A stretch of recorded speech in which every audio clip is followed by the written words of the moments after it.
Good morning all. ನಾನು ಅಂಬರೀಶ್ ಪೋತಾಳ್. ಮತ್ತೊಮ್ಮೆಲ್ರಿಗೂ ಅಮರ್ಸ್ ಕ್ಲಾಸಸ್ಗೆ ಸ್ವಾಗತ. ಇದು ಕ್ಲಾಸ್ ನಂಬರ್ 1145 ಮತ್ತು ಕರ್ನಾಟಕ ಆರ್ಥಿಕ ಸಮೀಕ್ಷೆ 2026 ಅಧ್ಯಾಯ 4 ಗ್ರಾಮೀಣ ಅಭಿವೃದ್ಧಿ ರೂರಲ್ ಡೆವಲಪ್ಮೆಂಟ್ನ ಎರಡನೇ ಭಾಗವಾಗುತ್ತೆ. ಮತ್ತಷ್ಟು MCQಗಳು ಮತ್ತಷ್ಟು PYQಗಳನ್ನು ನೋಡಿ ಮುಂದಿನ ಪರೀಕ್ಷೆಗಳಿಗೆ ಒಂದಷ್ಟು ರಿವಿಷನ್, ಒಂದಷ್ಟು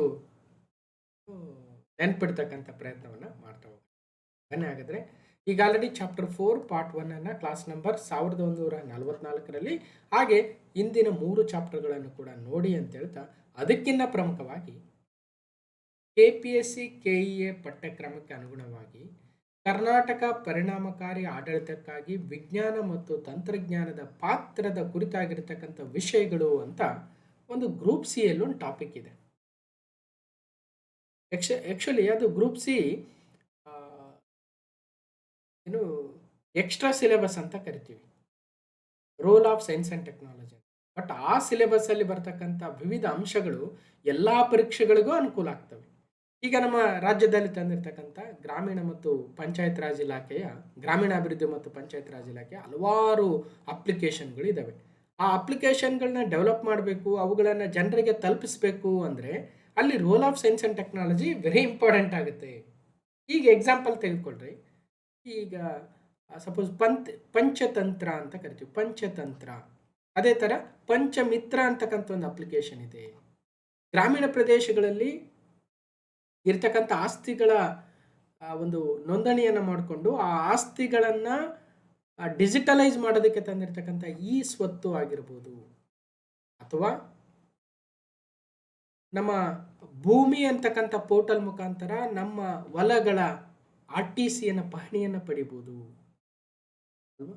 ಜೊತೆಗೆ ಕಾವೇರಿ ಅಂತಕ್ಕಂಥ ತಂತ್ರಾಂಶ, ಹೀಗೆ ಹಲವಾರು ಟೆಕ್ನಾಲಜಿಗಳನ್ನು ಬಳಸಿ ಇವತ್ತು ಕರ್ನಾಟಕ ಇಡೀ ದೇಶದಲ್ಲೇ ಮುಂಚೂಣಿಯಲ್ಲಿದೆ. ಉತ್ತಮ ಪರಿಣಾಮಕಾರಿ ಆಡಳಿತಕ್ಕಾಗಿ ವಿಜ್ಞಾನ ಮತ್ತು ತಂತ್ರಜ್ಞಾನವನ್ನು ಆಡಳಿತದಲ್ಲಿ ಅಳವಡಿಸಿಕೊಂಡು ಜನರಿಗೆ ಉತ್ತಮವಾಗಿರ್ತಕ್ಕಂಥ ಆಡಳಿತವನ್ನು ಮಾಡೋದು ಸರ್ಕಾರದ ಜವಾಬ್ದಾರಿ ಆಗಿರುತ್ತೆ. ಆ ಒಂದು ನಿಟ್ಟಿನಲ್ಲಿ ಸೈನ್ಸ್ ಆ್ಯಂಡ್ ಟೆಕ್ನಾಲಜಿ, ವಿಜ್ಞಾನ ಮತ್ತು ತಂತ್ರಜ್ಞಾನದ ಪಾತ್ರ ಏನಿದೆ ಅಂತಕ್ಕಂಥದ್ದು part 1, part 2, part 3, part 4 class number 982, 83, 84, 85 ಈ 4 ವಿಡಿಯೋ ನೋಡಿಬಿಟ್ರೆ ಎಷ್ಟೋ ಅಂಶಗಳು ನಿಮಗೆ ಯೂಸ್ ಆಗುತ್ತೆ.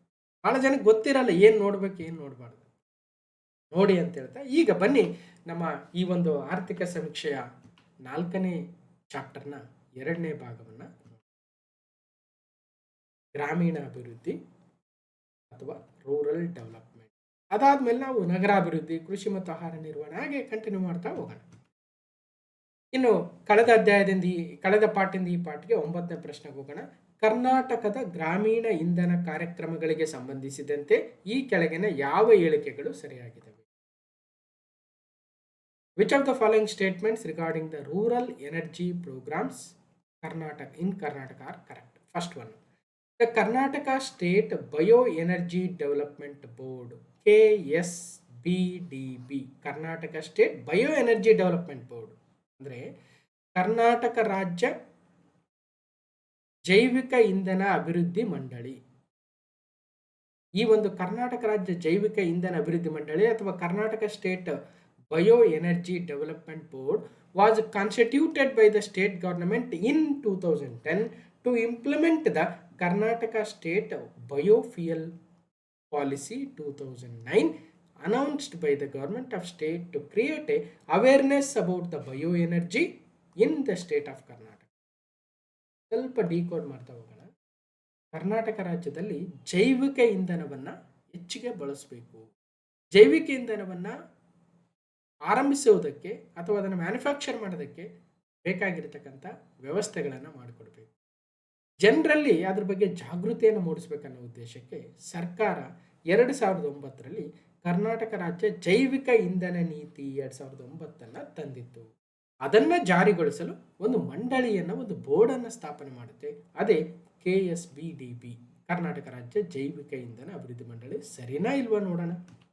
ಎಲ್ಲ ಹೇಳಿಕೆ ಸರಿ ಇದಾವೆ ಅಂತ ಹೇಳ್ತಾ ಮುಂದಿನದಕ್ಕೆ ಹೋಗೋಣ. KSBDB ಏನು ಸ್ಥಾಪನೆ ಮಾಡಿದ್ದಾರೆ, ಕರ್ನಾಟಕ ಸ್ಟೇಟ್ ಬಯೋಫ್ಯೂಯಲ್ ಪಾಲಿಸಿ 2009ನ ಜಾರಿಗೊಳಿಸೋದಕ್ಕೆ. ಅದರ ಏಮ್ ಏನು ಅಂದರೆ, it aims to simplify the use of bio ethanol and bio diesel blended fuel through the private partnerships. ಇವತ್ತು ನೋಡಿ, ಎಥನಾಲನ್ನು ಬಳಸ್ತಾ ಇದ್ದೀವಿ ನಾವು ಪೆಟ್ರೋಲ್ ಜೊತೆ ಮಿಕ್ಸ್ ಮಾಡಿ.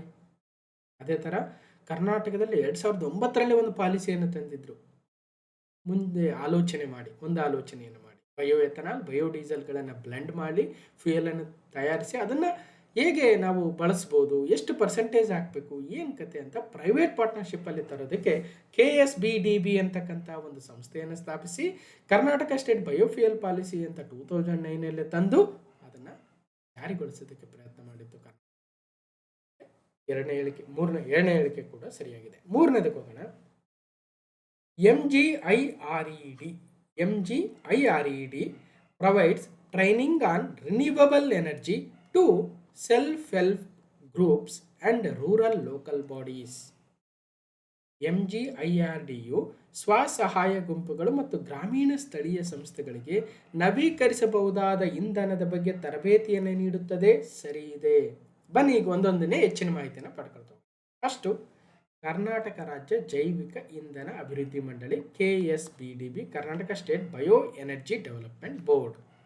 ಕರ್ನಾಟಕ ರಾಜ್ಯದಲ್ಲಿ ಜೈವಿಕ ಇಂಧನದ ಬಗ್ಗೆ ಜಾಗೃತಿ ಮೂಡಿಸಲು ಸರ್ಕಾರ ಘೋಷಿಸಿದ ಕರ್ನಾಟಕ ರಾಜ್ಯ ಜೈವಿಕ ಇಂಧನ ನೀತಿ 2009 ಜಾರಿಗೆ ತರಲು ಕರ್ನಾಟಕ ರಾಜ್ಯ ಸರ್ಕಾರವು 2010ರಲ್ಲಿ ಕರ್ನಾಟಕ ರಾಜ್ಯ ಜೈವಿಕ ಇಂಧನ ಅಭಿವೃದ್ಧಿ ಮಂಡಳಿಯನ್ನು ರಚನೆ ಮಾಡಿತು.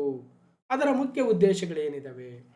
ಪರಿಸರ ಸಂರಕ್ಷಣೆಗಾಗಿ ಜೈವಿಕ ಇಂಧನ ಸಂಪನ್ಮೂಲಗಳ ಅಭಿವೃದ್ಧಿಗಾಗಿ ಕರ್ನಾಟಕ ರಾಜ್ಯ ಜೈವಿಕ ಇಂಧನ ನೀತಿ ಏನು ತಂದಿದ್ದಾರೆ ಅದರ ಅನುಷ್ಠಾನವನ್ನು ಮಾಡಬೇಕು. ಅದೇ ರೀತಿಯಾಗಿ ಖಾಸಗಿ ಹೂಡಿಕೆದಾರರನ್ನು ಆಹ್ವಾನಿಸಬೇಕು, ಪಾಲುದಾರಿಕೆಗಳನ್ನು ರೂಪಿಸಬೇಕು, ವ್ಯಾಪಾರದ ಮೇಲೆ ತೆರಿಗೆ ವಿಧಿಸಬೇಕು, ಬಯೋ ಎಥನಾಲ್ ಮತ್ತು ಬಯೋ ಡೀಸೆಲ್ ಮಿಶ್ರಿತ ಇಂಧನವನ್ನು ಬಳಕೆಯನ್ನು ಸರಳಗೊಳಿಸಬೇಕು. ಈ ಥರ ಉದ್ದೇಶ ಆಗಿದೆ.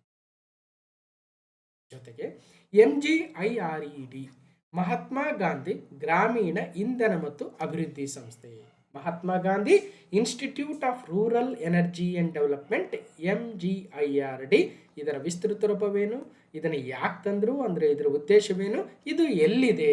ಮಹಾತ್ಮ ಗಾಂಧಿ ಗ್ರಾಮೀಣ ಇಂಧನ ಮತ್ತು ಅಭಿವೃದ್ಧಿ ಸಂಸ್ಥೆಯು ಪ್ರಾಥಮಿಕವಾಗಿ ಗ್ರಾಮೀಣ ಸ್ಥಳೀಯ ಸಂಸ್ಥೆಗಳ ಚುನಾಯಿತ ಪ್ರತಿನಿಧಿಗಳಿಗೆ, ನಮ್ಮ ಗ್ರಾಮ ಪಂಚಾಯತ್ ಸದಸ್ಯರಿಗೆ ಅನ್ಕೊಳ್ಳೋಣ, ಗ್ರಾಮೀಣಾಭಿವೃದ್ಧಿ ಮತ್ತು ಪಂಚಾಯತ್ ರಾಜ್ ಇತರೆ ಸಂಬಂಧಿತ ಇಲಾಖೆಗಳ ಅಧಿಕಾರಿಗಳಿಗೆ, ಅಂದರೆ RDPR ಡಿಪಾರ್ಟ್ಮೆಂಟಲ್ಲಿ ಕೆಲಸ ಮಾಡ್ತಾ ಇರ್ತಕ್ಕಂಥ ಮತ್ತು ಸಂಬಂಧಿತ ಇಲಾಖೆಗಳ ಅಧಿಕಾರಿಗಳಿಗೆ, ಅದೇ ರೀತಿಯಾಗಿ ಗ್ರಾಮೀಣ ಪ್ರದೇಶದಲ್ಲಿರ್ತಕ್ಕಂಥ ಶಾಲಾ ಕಾಲೇಜು ವಿದ್ಯಾರ್ಥಿಗಳಿಗೆ, ಶಿಕ್ಷಕರುಗಳಿಗೆ, ಅದೇ ರೀತಿಯಾಗಿ ಮಹಿಳಾ ಸರ್ಕಾರೇತರ ಸಂಸ್ಥೆಗಳಿಗೆ ಹಾಗೂ ಸೆಲ್ಫ್ ಹೆಲ್ಪ್ ಗ್ರೂಪ್ಸ್ ಅಥವಾ ಸ್ವಸಹಾಯ ಗುಂಪುಗಳು SHG ಮೆಂಬರ್ಗಳಿಗೆ, ಸಾರ್ವಜನಿಕರಿಗೆ, ಇವರೆಲ್ಲರಿಗೂ ಕೂಡ ಇಂಧನ ಉಳಿತಾಯ ಹೇಗೆ ಮಾಡಬೇಕು, ಪರಿಸರ ಸಂರಕ್ಷಣೆ ಹೇಗೆ ಮಾಡಬೇಕು, ಮಳೆ ನೀರು ಕೊಯ್ಲು ರೈನ್ ವಾಟರ್ ಹಾರ್ವೆಸ್ಟಿಂಗ್ ಹೇಗೆ ಮಾಡಬೇಕು, ಮನೆಯಲ್ಲಿ ಈಗ ಮಾಳಿಗೆ ಮೇಲೆ ನೀರು ಬೀಳುತ್ತೆ ಅದನ್ನು ಯಾವ ರೀತಿಯಾಗಿ ನಾವು ಸಂಗ್ರಹಿಸಿಟ್ಕೋಬೇಕು, ಅರಣ್ಯೀಕರಣ ಹೇಗೆ ಮಾಡಬೇಕು, ನವೀಕರಿಸಬಹುದಾದ ಇಂಧನ ಅಂದ್ರೇನೋ ಅದನ್ನು ಹೇಗೆ ತಯಾರು ಮಾಡಬೇಕು, ಹೇಗೆ ಉಳಿಸ್ಬೇಕು,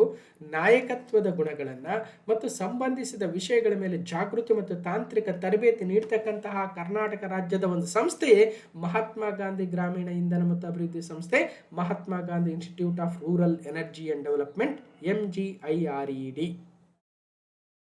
ನಮ್ಗೆ ಅನಿಸುತ್ತೆ ಇಂಥವೆಲ್ಲ ಎಕ್ಸಾಮಲ್ಲಿ ಕೇಳ್ತಾರೆ ಸರ್ ಅಂತ. ನೋಡಿ, ಫಸ್ಟ್ ತಿಳ್ಕೊಳ್ಳೋಣ. ಈಗ ಗ್ರಾಮೀಣ ಪ್ರದೇಶದಲ್ಲಿ ಅವೇರ್ನೆಸ್ ಕಡಿಮೆ ಇರ್ಬೋದು, ಅಲ್ಲಿರ್ತಕ್ಕಂಥ ಪಂಚಾಯಿತಿಯ ಚುನಾಯಿತ ಪ್ರತಿನಿಧಿಗಳು ಓದಿಲ್ಲದೆ ಇರ್ಬೋದು, ಓದಿದ್ರು ಕೂಡ ಅವರ ಉದ್ದೇಶ ಬೇರೆ ಆಗಿ ಅವರಿಗೆ ಈ ಇಂಧನ ಉಳಿತಾಯ, ಮಳೆ ನೀರು ಕೊಯ್ಲು ಹೆಂಗೆ ಮಾಡೋದು, ಪರಿಸರ ಸಂರಕ್ಷಣೆ ಮಾಡಿದ್ರೆ ಏನಾಗುತ್ತೆ, ಅರಣ್ಯೀಕರಣ ಹೇಗೆ ಮಾಡಬೇಕು ಅನ್ನೋದು ಐಡಿಯಾ ಇಲ್ಲದೆ ಇರ್ಬೋದು. ಅವರಿಗೆ ಈ ವಿಚಾರಗಳ ಮೇಲೆ ಜಾಗೃತಿಯನ್ನು ಮೂಡಿಸ್ತಕ್ಕಂಥ ಒಂದು ತಾಂತ್ರಿಕ ತರಬೇತಿ ನೀಡ್ತಕ್ಕಂಥ ಸಂಸ್ಥೆ ಮಹಾತ್ಮ ಗಾಂಧಿ ಗ್ರಾಮೀಣ ಇಂಧನ ಮತ್ತು ಅಭಿವೃದ್ಧಿ ಸಂಸ್ಥೆ. Karnataka state bio energy development board ಬಗ್ಗೆ ಇದೆ, MGIRED ಬಗ್ಗೆ ಕೂಡ ಇದೆ. ಮಹಾತ್ಮ ಗಾಂಧಿ ಗ್ರಾಮೀಣ ಇಂಧನ ಮತ್ತು ಅಭಿವೃದ್ಧಿ ಸಂಸ್ಥೆ, Mahatma Gandhi institute of rural energy and development ಎಲ್ಲಿದೆ? ಬೆಂಗಳೂರಿನಲ್ಲಿ ಇದೆ ಅಂತ ಇದರ ಪ್ರಧಾನ 2000 ಇಸ್ವಿಯಲ್ಲಿ ಬೆಂಗಳೂರಿನಲ್ಲಿ ಲೊಕೇಟ್ ಆಗಿದೆ. RTO ಮೋಟಾರ್ ವೆಹಿಕಲ್ ಇನ್ಸ್ಪೆಕ್ಟರ್ ಭಾಳ ದೂರ ಅಲ್ಲ, ಇದೇ 2025 ಮೇದಲ್ಲಿ ನಡೆದಿತ್ತು. ಕ್ಲಾಸ್ ನಂಬರ್ 797ರಲ್ಲಿ ಡಿಸ್ಕಷನ್ ಮಾಡಿದ್ವಿ. ಏನಂತ ಕೇಳಿದ್ರೆ ನೀವೇ ನೋಡ್ಬಿಡಿ. Mahatma Gandhi Institute of Rural Energy and Development MGIRED gives awareness on which of the following? Mahatma Gandhi ಗ್ರಾಮೀಣ ಇಂಧನ ಮತ್ತು ಅಭಿವೃದ್ಧಿ ಸಂಸ್ಥೆ ಯಾವುದರ ಬಗ್ಗೆ ಜಾಗೃತಿ ಮೂಡಿಸುತ್ತೆ? ನೋಡಿ, ಮಹಾತ್ಮ ಗಾಂಧಿ ಗ್ರಾಮೀಣ ಮತ್ತು ಇಂಧನ ಅಭಿವೃದ್ಧಿ ಸಂಸ್ಥೆ ಏನಿದೆ ಬೆಂಗಳೂರಲ್ಲಿ ಸ್ಥಾಪನೆ ಆಯಿತು ಅಂತ ಹೇಳಿದ್ವಿ, ಇಷ್ಟೆಲ್ಲ ಡೀಟೇಲ್ಸ್ ಹೇಳಿದ್ವಲ್ಲ, ಅವರು ಯಾವುದ್ರ ಬಗ್ಗೆ ಅವೇರ್ನೆಸ್ ಅನ್ನು ಮೂಡಿಸ್ತಾರೆ? ಇಂಧನ ಉಳಿತಾಯನ, ಪರಿಸರ ಸಂರಕ್ಷಣಾ, ಮಳೆ ನೀರು ಕೊಯ್ಲ, ಅರಣ್ಯೀಕರಣನ, ನವೀಕರಿಸಬಹುದಾದ ಇಂಧನನ, ನಾಯಕತ್ವ, ಯಾವುದ್ರ ಮೇಲೆ ಅವೇರ್ನೆಸ್ ಮೂಡಿಸ್ತಾರೆ? ಯಾರಿಗೆ ಮೂಡಿಸ್ತಾರೆ? ಸೊ ಇವರು ಯಾವುದರ ಬಗ್ಗೆ ಜಾಗೃತಿ ಮೂಡಿಸ್ತಾ ಇದ್ದಾರೆ ಅಂದರೆ ಗ್ರಾಮೀಣ ಮತ್ತು ನವೀಕರಿಸಬಹುದಾದ ಇಂಧನ ಅಂದರೆ ಶಕ್ತಿ ಬಗ್ಗೆ. ಇತ್ತ ಇಲ್ವಾ ಆ ಪಾಯಿಂಟಲ್ಲಿ ಎಕನಾಮಿಕ್ ಸರ್ವೇದಲ್ಲಿ? ಅಂತರ್ಜಲ ಸಂರಕ್ಷಣೆ, ಮಳೆ ನೀರು ಕೊಯ್ಲು, ಪರಿಸರ ಸಂರಕ್ಷಣೆ, ಇವೆಲ್ಲವುಗಳ ಮೇಲೂ ಕೂಡ ಅವರು ಅವೇರ್ನೆಸ್ ಅನ್ನು ಮೂಡಿಸ್ತಕ್ಕಂಥ ಕೆಲಸವನ್ನು ಮಾಡ್ತಾ ಇದೆ ABCD. ನೋಡಿ, ಎಲ್ಲೂ ಕೂಡ ನಾವು ಪೇಪರಲ್ಲಿ ನೋಡಲ್ಲ, ನ್ಯೂಸ್ ಪೇಪರಲ್ಲಿ ಬರಲ್ಲ, ಮ್ಯಾಗಝಿನ್ಗಳಲ್ಲಿ ಬರಲ್ಲ, ಯಾವ UPSC ಪಾಠದಲ್ಲೂ ಬರಲ್ಲ. ಇವೆಲ್ಲ ಕರ್ನಾಟಕಕ್ಕೆ ಸಂಬಂಧಿಸಿರ್ತಕ್ಕಂಥದ್ದು. APSC ಎಕ್ಸಾಮಲ್ಲಿ ಕೇಳಿದರೆ ನೋಡಿ ಅಂತ ಹೇಳ್ತಾ, ಗ್ರಾಮೀಣ ರಸ್ತೆಗಳ ಸುಧಾರಣೆ ಮತ್ತು ಅವುಗಳ ನಿರ್ವಹಣೆಯನ್ನ ಈ ಕೆಳಗಿನ ಯಾವ ಯೋಜನೆಯಡಿ ಕೈಗೊಳ್ಳಲಾಗ್ತಾ ಇದೆ? ಅಂದರೆ ಕೇವಲ ಸಿಟಿ ರೋಡ್ಸ್ ಅಷ್ಟೇ ಚೆನ್ನಾಗಿದ್ರೆ ಆಯ್ತಾ? ನಮ್ಮ ಗ್ರಾಮೀಣ ಪ್ರದೇಶದಲ್ಲಿ ಮಳೆ ಬಂದ್ಬಿಟ್ರೆ ಎಷ್ಟು ಕಷ್ಟ ಇದೆ. ಬೇಸಿಗೆಯಲ್ಲೇ ರಸ್ತೆಗಳು ನೋಡಕ್ಕೆ ರೀತಿ ಇರಲ್ಲ, ಎಲ್ಲೆಲ್ಲಿ ತಗ್ಗಿರ್ತಾವೆ, ಎಲ್ಲಿ ಗುಂಡಿ ಇರ್ತಾವೆ. ಇನ್ನು ಮಳೆ ಬಂದು ನಿಂತ್ಬಿಟ್ರೆ ಆ ನೀರು ನಿಂತಾಗ ಇನ್ನೂ ಕಾಣಿಸಲ್ಲ. ಎಷ್ಟು ಕಷ್ಟಪಡಬೇಕಾಗ್ತಾ ಇದೆ ಗ್ರಾಮೀಣ ಜನ. ಅವ್ರು ಕೇಳಲ್ಲ, ಯಾವ MLAನು ಕೇಳಲ್ಲ, ಯಾವ MP ಕೇಳಲ್ಲ. ಅಧಿಕಾರಿಗಳು ಬಂದರೆ ನಮಸ್ಕಾರ ಮಾಡ್ತಾರೆ ಹೊರತು ಜೋರಾಗಿ ಕೇಳಲ್ಲ, ನೋಡ್ರಿ ರಸ್ತೆ ಹೆಂಗಿದೆ ಅಂತ. ಯಾಕಂದರೆ ಅವೇರ್ನೆಸ್ ಕಮ್ಮಿ ಇದೆ. ಹೆಂಗ ಒಂದು ಅಡ್ಜಸ್ಟ್ ಮಾಡ್ಕೊಂಡು ಹೋಗೋಣ ಅನ್ನೋ ಮನಸ್ಥಿತಿ ಗ್ರಾಮೀಣ ಪ್ರದೇಶದಲ್ಲಿ. ಸರ್ಕಾರವೇ ಏನು ಮಾಡಬೇಕು, ಎಚ್ಚೆತ್ತುಕೊಂಡು ಎಲ್ಲರೂ ಜೀವಗಳೇ ಅಂತ ಭಾವಿಸಿ ಗ್ರಾಮೀಣ ರಸ್ತೆಗಳನ್ನು ಸುಧಾರಣೆ ಮಾಡಬೇಕಾಗುತ್ತೆ ಮತ್ತು ಅವುಗಳ ನಿರ್ವಹಣೆ ಮಾಡಬೇಕಾಗುತ್ತೆ. ಹಾಗಾಗಿ ಸರ್ಕಾರ ಕೂಡ ಆಗಾಗ ಸಾಕಷ್ಟು ಯೋಜನೆಗಳನ್ನು ತರ್ತಾ ಇದೆ. ಅವುಗಳಲ್ಲಿ ಒಂದು 5 ಯೋಜನೆ ಕೊಟ್ಟಿದ್ದೀವಿ. ಅದರ 5ರಲ್ಲಿ ಯಾವ್ಯಾವು ಗ್ರಾಮೀಣ ರಸ್ತೆಗಳ ಸುಧಾರಣೆಗಿರ್ತಕ್ಕಂಥ ಯೋಜನೆಗಳು. ಫಸ್ಟ್ ಒನ್, ನಮ್ಮ ಗ್ರಾಮ ನಮ್ಮ ರಸ್ತೆ ಯೋಜನೆ, ಮುಖ್ಯಮಂತ್ರಿ ಗ್ರಾಮೀಣ ರಸ್ತೆ ಅಭಿವೃದ್ಧಿ ಯೋಜನೆ, ಪ್ರಧಾನಮಂತ್ರಿ ಗ್ರಾಮ ಸಡಕ್ ಯೋಜನೆ, ಕಲ್ಯಾಣ ಪಥ, ಪ್ರಗತಿ ಪಥ. ಈ 5 ಯೋಜನೆಗಳಲ್ಲಿ ಗ್ರಾಮೀಣ ರಸ್ತೆಗಳ ಸುಧಾರಣೆ ಮತ್ತು ನಿರ್ವಹಣೆಗಳಿರ್ತಕ್ಕಂಥ ಯೋಜನೆಗಳು ಯಾವಂದರೆ ಎಲ್ಲ 5 ಕೂಡ ಆಗಿದ್ದಾವೆ. 2025 ಡಿಸೆಂಬರ್ 31ರ ವೇಳೆಗೆ ಕರ್ನಾಟಕದ ಗ್ರಾಮೀಣ ರಸ್ತೆಗಳ ಒಟ್ಟು ಉದ್ದ 1,98,496 ಕಿಲೋಮೀಟರ್, ಆಲ್ಮೋಸ್ಟ್ 2 ಲಕ್ಷ ಕಿಲೋಮೀಟರ್ಗಳಷ್ಟು ಗ್ರಾಮೀಣ ರಸ್ತೆ ಇದೆ ನಮ್ಮ ರಾಜ್ಯದಲ್ಲಿ. ಪ್ರಧಾನಮಂತ್ರಿ ಗ್ರಾಮ ಸಡಕ್ ಯೋಜನೆ PMGSY, ನಮ್ಮ ಗ್ರಾಮ ನಮ್ಮ ರಸ್ತೆ ಯೋಜನೆ NGNRY, ಮುಖ್ಯಮಂತ್ರಿ ಗ್ರಾಮೀಣ ರಸ್ತೆ ಅಭಿವೃದ್ಧಿ ಯೋಜನೆ CMGSY. ಹೀಗೆ ವಿವಿಧ ಯೋಜನೆಗಳ ಅಡಿಯಲ್ಲಿ ಗ್ರಾಮೀಣ ರಸ್ತೆಗಳ ಸುಧಾರಣೆ ಮತ್ತು ಅವುಗಳ ನಿರ್ವಹಣೆಯನ್ನು ನಮ್ಮ ರಾಜ್ಯ ಸರ್ಕಾರ ಕೈಗೊಳ್ತಾ ಇದೆ. ಆ ಮೂಲಕ ಗ್ರಾಮೀಣ ಸಂಪರ್ಕವನ್ನು ಅಭಿವೃದ್ಧಿ ಮಾಡ್ತಾ ಇದೆ. ಪ್ರಧಾನಮಂತ್ರಿ ಗ್ರಾಮ ಸಡಕ್ ಯೋಜನೆ PMGSY 500 ಅಥವಾ ಅದಕ್ಕಿಂತ ಹೆಚ್ಚಿನ ಜನಸಂಖ್ಯೆಯನ್ನು ಹೊಂದಿರತಕ್ಕಂಥ ಅರ್ಹ ಜನವಸತಿಗಳಿಗೆ ಎಲ್ಲ ಋತುಮಾನಗಳಲ್ಲಿ ರಸ್ತೆಗಳ ಮೂಲಕ ಗ್ರಾಮೀಣ ಸಂಪರ್ಕವನ್ನು ಒದಗಿಸುವ ಉದ್ದೇಶದಿಂದ PMGSY ಅನ್ನು ಪ್ರಾರಂಭಿಸಲಾಯಿತು. ಈ ಒಂದು ಹಣಕಾಸು ವರ್ಷದಲ್ಲಿ ಎಷ್ಟು ಕೋಟಿ ಹಂಚಿಕೆ ಮಾಡಲಾಯಿತು, ಎಷ್ಟು ಖರ್ಚು ಮಾಡಲಾಯಿತು, ಎಷ್ಟು ರಸ್ತೆ ಈಗ ಮಾಡಿದಾರಂತಿದೆ, ಇದೆಲ್ಲ ಬೇಕಾಗಿಲ್ಲ. ಎಷ್ಟು ರಸ್ತೆ ಎಷ್ಟು ಉದ್ದ ಅಂತ ಕೇಳಲ್ಲ, ಆ ಯೋಜನೆಯ ಉದ್ದೇಶ ಏನು ಅಂತ ಕೇಳ್ತಾರೆ. ಇನ್ನು ಮುಖ್ಯಮಂತ್ರಿ ಗ್ರಾಮೀಣ ರಸ್ತೆ ಅಭಿವೃದ್ಧಿ ಯೋಜನೆ MGNRY ಅಲ್ಲ, CMGSY, ಮುಖ್ಯಮಂತ್ರಿ ಗ್ರಾಮೀಣ ಅಭಿವೃದ್ಧಿ ಅಥವಾ ಗ್ರಾಮ ಸಡಕ್ ಯೋಜನೆ ರೀತಿಯಲ್ಲಿ ಇದಕ್ಕೂ ಕೂಡ ಒಂದಷ್ಟು ಹಣವನ್ನು ನಿಗದಿಪಡಿಸಲಾಗಿದೆ. ಇನ್ನು ಕಲ್ಯಾಣ ಪಥ ಯೋಜನೆ ಮತ್ತೊಂದು ಪ್ರಗತಿ ಪಥ ಯೋಜನೆ, ಇವೆರಡು ವೆರಿ ಇಂಪಾರ್ಟೆಂಟ್. ಎಕ್ಸಾಮಲ್ಲಿ ಪದೇ ಪದೇ ಬಂದಿದ್ದಾವೆ ಇತ್ತೀಚಿನ ಎಕ್ಸಾಮ್ಗಳಲ್ಲಿ. ಈ ಕಲ್ಯಾಣ ಪಥ ಮತ್ತು ಪ್ರಗತಿ ಪಥ ಅನೌನ್ಸ್ ಮಾಡಿದ ಅಲ್ಲಿಂದ ಒಂದು 5-6 ಎಕ್ಸಾಮಲ್ಲಿ ಬಂದಿದ್ದಾವೆ ಮಿನಿಮಮ್. ಹಾಗಾದರೆ ಇನ್ನೊಂದ್ಸಲ ರಿವಿಷನ್ ಮಾಡ್ಕೊಳ್ಳೋಣ. ಸನ್ಮಾನ್ಯ ಮುಖ್ಯಮಂತ್ರಿ ಸಿದ್ದರಾಮಯ್ಯನವರು ತಮ್ಮ 2024-25ನೇ ಸಾಲಿನ ರಾಜ್ಯ ಬಜೆಟ್ ಭಾಷಣದಲ್ಲಿ ಕಲ್ಯಾಣ ಪಥ ಯೋಜನೆ ಕುರಿತಂತೆ ಕಲ್ಯಾಣ ಪಥ ಯೋಜನೆಯಡಿ ಕಲ್ಯಾಣ ಕರ್ನಾಟಕದ 38 ಗ್ರಾಮೀಣ ವಿಧಾನಸಭಾ ಕ್ಷೇತ್ರಗಳಲ್ಲಿ ಪ್ರಧಾನಮಂತ್ರಿ ಗ್ರಾಮ ಸಡಕ್ ಯೋಜನೆ ಮಾದರಿಯಡಿ ಒಟ್ಟು 1150 ಕಿಲೋಮೀಟರ್ ರಸ್ತೆಗಳನ್ನು 1,000 ಕೋಟಿ ರೂಪಾಯಿ ವೆಚ್ಚದಲ್ಲಿ ಅಭಿವೃದ್ಧಿಪಡಿಸಲಾಗುವುದು ಅಂತ ಘೋಷಣೆ ಮಾಡಿದ್ರು. ಏನಿಲ್ಲ, ನಮ್ಮ ಕಲ್ಯಾಣ ಕರ್ನಾಟಕದಲ್ಲಿ 7 ಜಿಲ್ಲೆಗಳಿದ್ದಾವೆ. ಮೇಲಿಂದ ಬಂದರೆ ಬೀದರ್, ಕಲಬುರಗಿ, ಯಾದಗಿರಿ, ರಾಯಚೂರು, ಕೊಪ್ಪಳ, ಬಳ್ಳಾರಿ, ಮತ್ತು ವಿಜಯನಗರ 3, 3, 6, 1, 7 ಜಿಲ್ಲೆಗಳ ಸುಮಾರು 50ಕ್ಕೂ ಹೆಚ್ಚಿನ ತಾಲೂಕುಗಳಿದ್ದಾವೆ. 51, 52 ತಾಲೂಕು ಇರಬೇಕು. ಆ ತಾಲೂಕುಗಳಲ್ಲಿ ಗ್ರಾಮೀಣ ತಾಲೂಕುಗಳೇನಿದ್ದಾವೆ ಅಥವಾ ಗ್ರಾಮೀಣ ವಿಧಾನಸಭಾ ಕ್ಷೇತ್ರಗಳಂತ ಬರ್ತವೆ. ಈಗ ನಗರ ವಿಧಾನಸಭಾ ಕ್ಷೇತ್ರ ಅಂದರೆ ನಮ್ಮ ರಾಯಚೂರು ತೆಗೆದುಕೊಂಡ್ರೆ ರಾಯಚೂರು ನಗರ ವಿಧಾನಸಭಾ ಕ್ಷೇತ್ರ ಬೇರೆ, ರಾಯಚೂರು ಗ್ರಾಮೀಣ ವಿಧಾನಸಭಾ ಕ್ಷೇತ್ರ ಬೇರೆ, ಅರ್ಥ ಮಾಡ್ಕೊಳ್ರಿ. ಹೀಗೆ ಒಟ್ಟಾರೆ ತಾಲೂಕುಗಳಲ್ಲಿ ಗ್ರಾಮೀಣ ವಿಧಾನಸಭಾ ಕ್ಷೇತ್ರಗಳೇನಿದ್ದಾವೆ, ನಗರದ ಬಿಟ್ಬಿಡೋಣ, ಅದಕ್ಕೆ ಬೇರೆ ಸ್ಕೀಮ್ ಇದೆ. ಈ ಗ್ರಾಮೀಣ ವಿಧಾನಸಭಾ ಕ್ಷೇತ್ರಗಳ 38 ವಿಧಾನಸಭಾ ಕ್ಷೇತ್ರಗಳ 1150 ಕಿಲೋಮೀಟರ್ ರಸ್ತೆಗಳನ್ನು 1,000 ಕೋಟಿ ರೂಪಾಯಿ ವೆಚ್ಚದಲ್ಲಿ ಅಭಿವೃದ್ಧಿಪಡಿಸದೆ ಕಲ್ಯಾಣ ಪಥ ಯೋಜನೆ. ಒಂದು ವೇಳೆ ಕಲ್ಯಾಣ ಕರ್ನಾಟಕದ ಎಲ್ಲ ವಿಧಾನಸಭಾ ಕ್ಷೇತ್ರಗಳಂದ್ರೆ ತಪ್ಪಾಗುತ್ತೆ. ಎಲ್ಲ ವಿಧಾನಸಭಾ ಕ್ಷೇತ್ರಗಳಲ್ಲ, ಗ್ರಾಮೀಣ ವಿಧಾನಸಭಾ ಕ್ಷೇತ್ರಗಳು 38. ಅದರಂತೆ ಕಲ್ಯಾಣ ಪಥ ಯೋಜನೆಯನ್ನ ಕಲ್ಯಾಣ ಕರ್ನಾಟಕ ಪ್ರಾದೇಶಾಭಿವೃದ್ಧಿ ಮಂಡಳಿಗೆ ಹಂಚಿಕೆಯಾಗಿರುವ ಅನುದಾನದಡಿ ಈಗ ಡೆವಲಪ್ ಆಗ್ತಾ ಇದೆ. ಕಲ್ಯಾಣ ಕರ್ನಾಟಕದ ಪ್ರದೇಶಗಳಾದ ಬೀದರ್, ಕಲಬುರಗಿ, ಯಾದಗಿರಿ, ಕೊಪ್ಪಳ, ರಾಯಚೂರು, ಬಳ್ಳಾರಿ ಮತ್ತು ವಿಜಯನಗರ ಪ್ರದೇಶಗಳಲ್ಲಿ 1,150 ಕಿಲೋಮೀಟರ್ಗಳ ಗ್ರಾಮೀಣ ರಸ್ತೆಗಳನ್ನು 1,000 ಕೋಟಿ ರೂಪಾಯಿ ವೆಚ್ಚದಲ್ಲಿ ಅನುಷ್ಠಾನಗೊಳಿಸಲಾಗ್ತಾ ಇದೆ. ಆ ಮೂಲಕ ಇತ್ತೀಚೆಗೆ ನಮ್ಮ ಭಾಗದಲ್ಲಿ ರಸ್ತೆಗಳು ಡಾಂಬರೀಕರಣ ಆಗ್ತಾ ಇರೋದನ್ನ ನೀವು ಗಮನಿಸಿರಬಹುದು. ಸೊ ಇದು ಕಲ್ಯಾಣ ಪಥ. ಅದೇ ರೀತಿಯಲ್ಲಿ PMGSY ನಿಯಮಾವಳಿಯಂತೆ ಕಲ್ಯಾಣ ಪಥ ಯೋಜನೆಯ ಕಾಮಗಾರಿಗಳನ್ನು ಕೈಗೊಳ್ಳುವುದರಿಂದ 3 ಹಂತದ ಗುಣ ನಿಯಂತ್ರಣ ವ್ಯವಸ್ಥೆ ಒಳಗೊಂಡು ಉತ್ತಮ ಗುಣಮಟ್ಟದ ರಸ್ತೆಗಳನ್ನು ಅಭಿವೃದ್ಧಿಪಡಿಸುವುದರ ಜೊತೆಗೆ ಸದರಿ ಕಾಮಗಾರಿಗಳ 5 ವರ್ಷಗಳ ವಾರ್ಷಿಕ ನಿರ್ವಹಣೆ, 6ನೇ ವರ್ಷದ ಮರು ಡಾಂಬರೀಕರಣ ಕಾಮಗಾರಿಯನ್ನು ಮೂಲ ಗುತ್ತಿಗೆದಾರರಿಂದಲೇ ನಿರ್ವಹಿಸಲಾಗುತ್ತೆ. ಇದು ಒಂದು ಎಕ್ಸ್ಟ್ರಾ ಹೇಳಿಕೆ. ಇದು ನೆಕ್ಸ್ಟ್ ಲೆವೆಲ್ ಹೇಳಿಕೆ. ಒಂದು ವೇಳೆ ಪೇಪರ್ ಟಫ್ ಮಾಡಬೇಕು ಅಂದಾಗ ಈ ಹೇಳಿಕೆಗಳನ್ನ ಹಾಕ್ತಾರೆ. 5 ವರ್ಷವರೆಗೂ ವಾರ್ಷಿಕವಾಗಿ ನಿರ್ವಹಣೆ ಮಾಡಬೇಕು ಆ ರಸ್ತೆಗಳನ್ನು, 6ನೇ ವರ್ಷಕ್ಕೆ ಮರು ಡಾಂಬರೀಕರಣ ಮಾಡಬೇಕು ಅಂತ ಹೇಳಿದ್ದಾರೆ, ಗಮನಿಸಿ. ಅದಕ್ಕೆ ಪೇಪರ್ ಟಫ್ ಮಾಡ್ಬೇಕಂದಾಗ ಈ ರೀತಿ ಹೇಳಿಕೆಗಳನ್ನ ಹಾಕ್ತಾರೆ.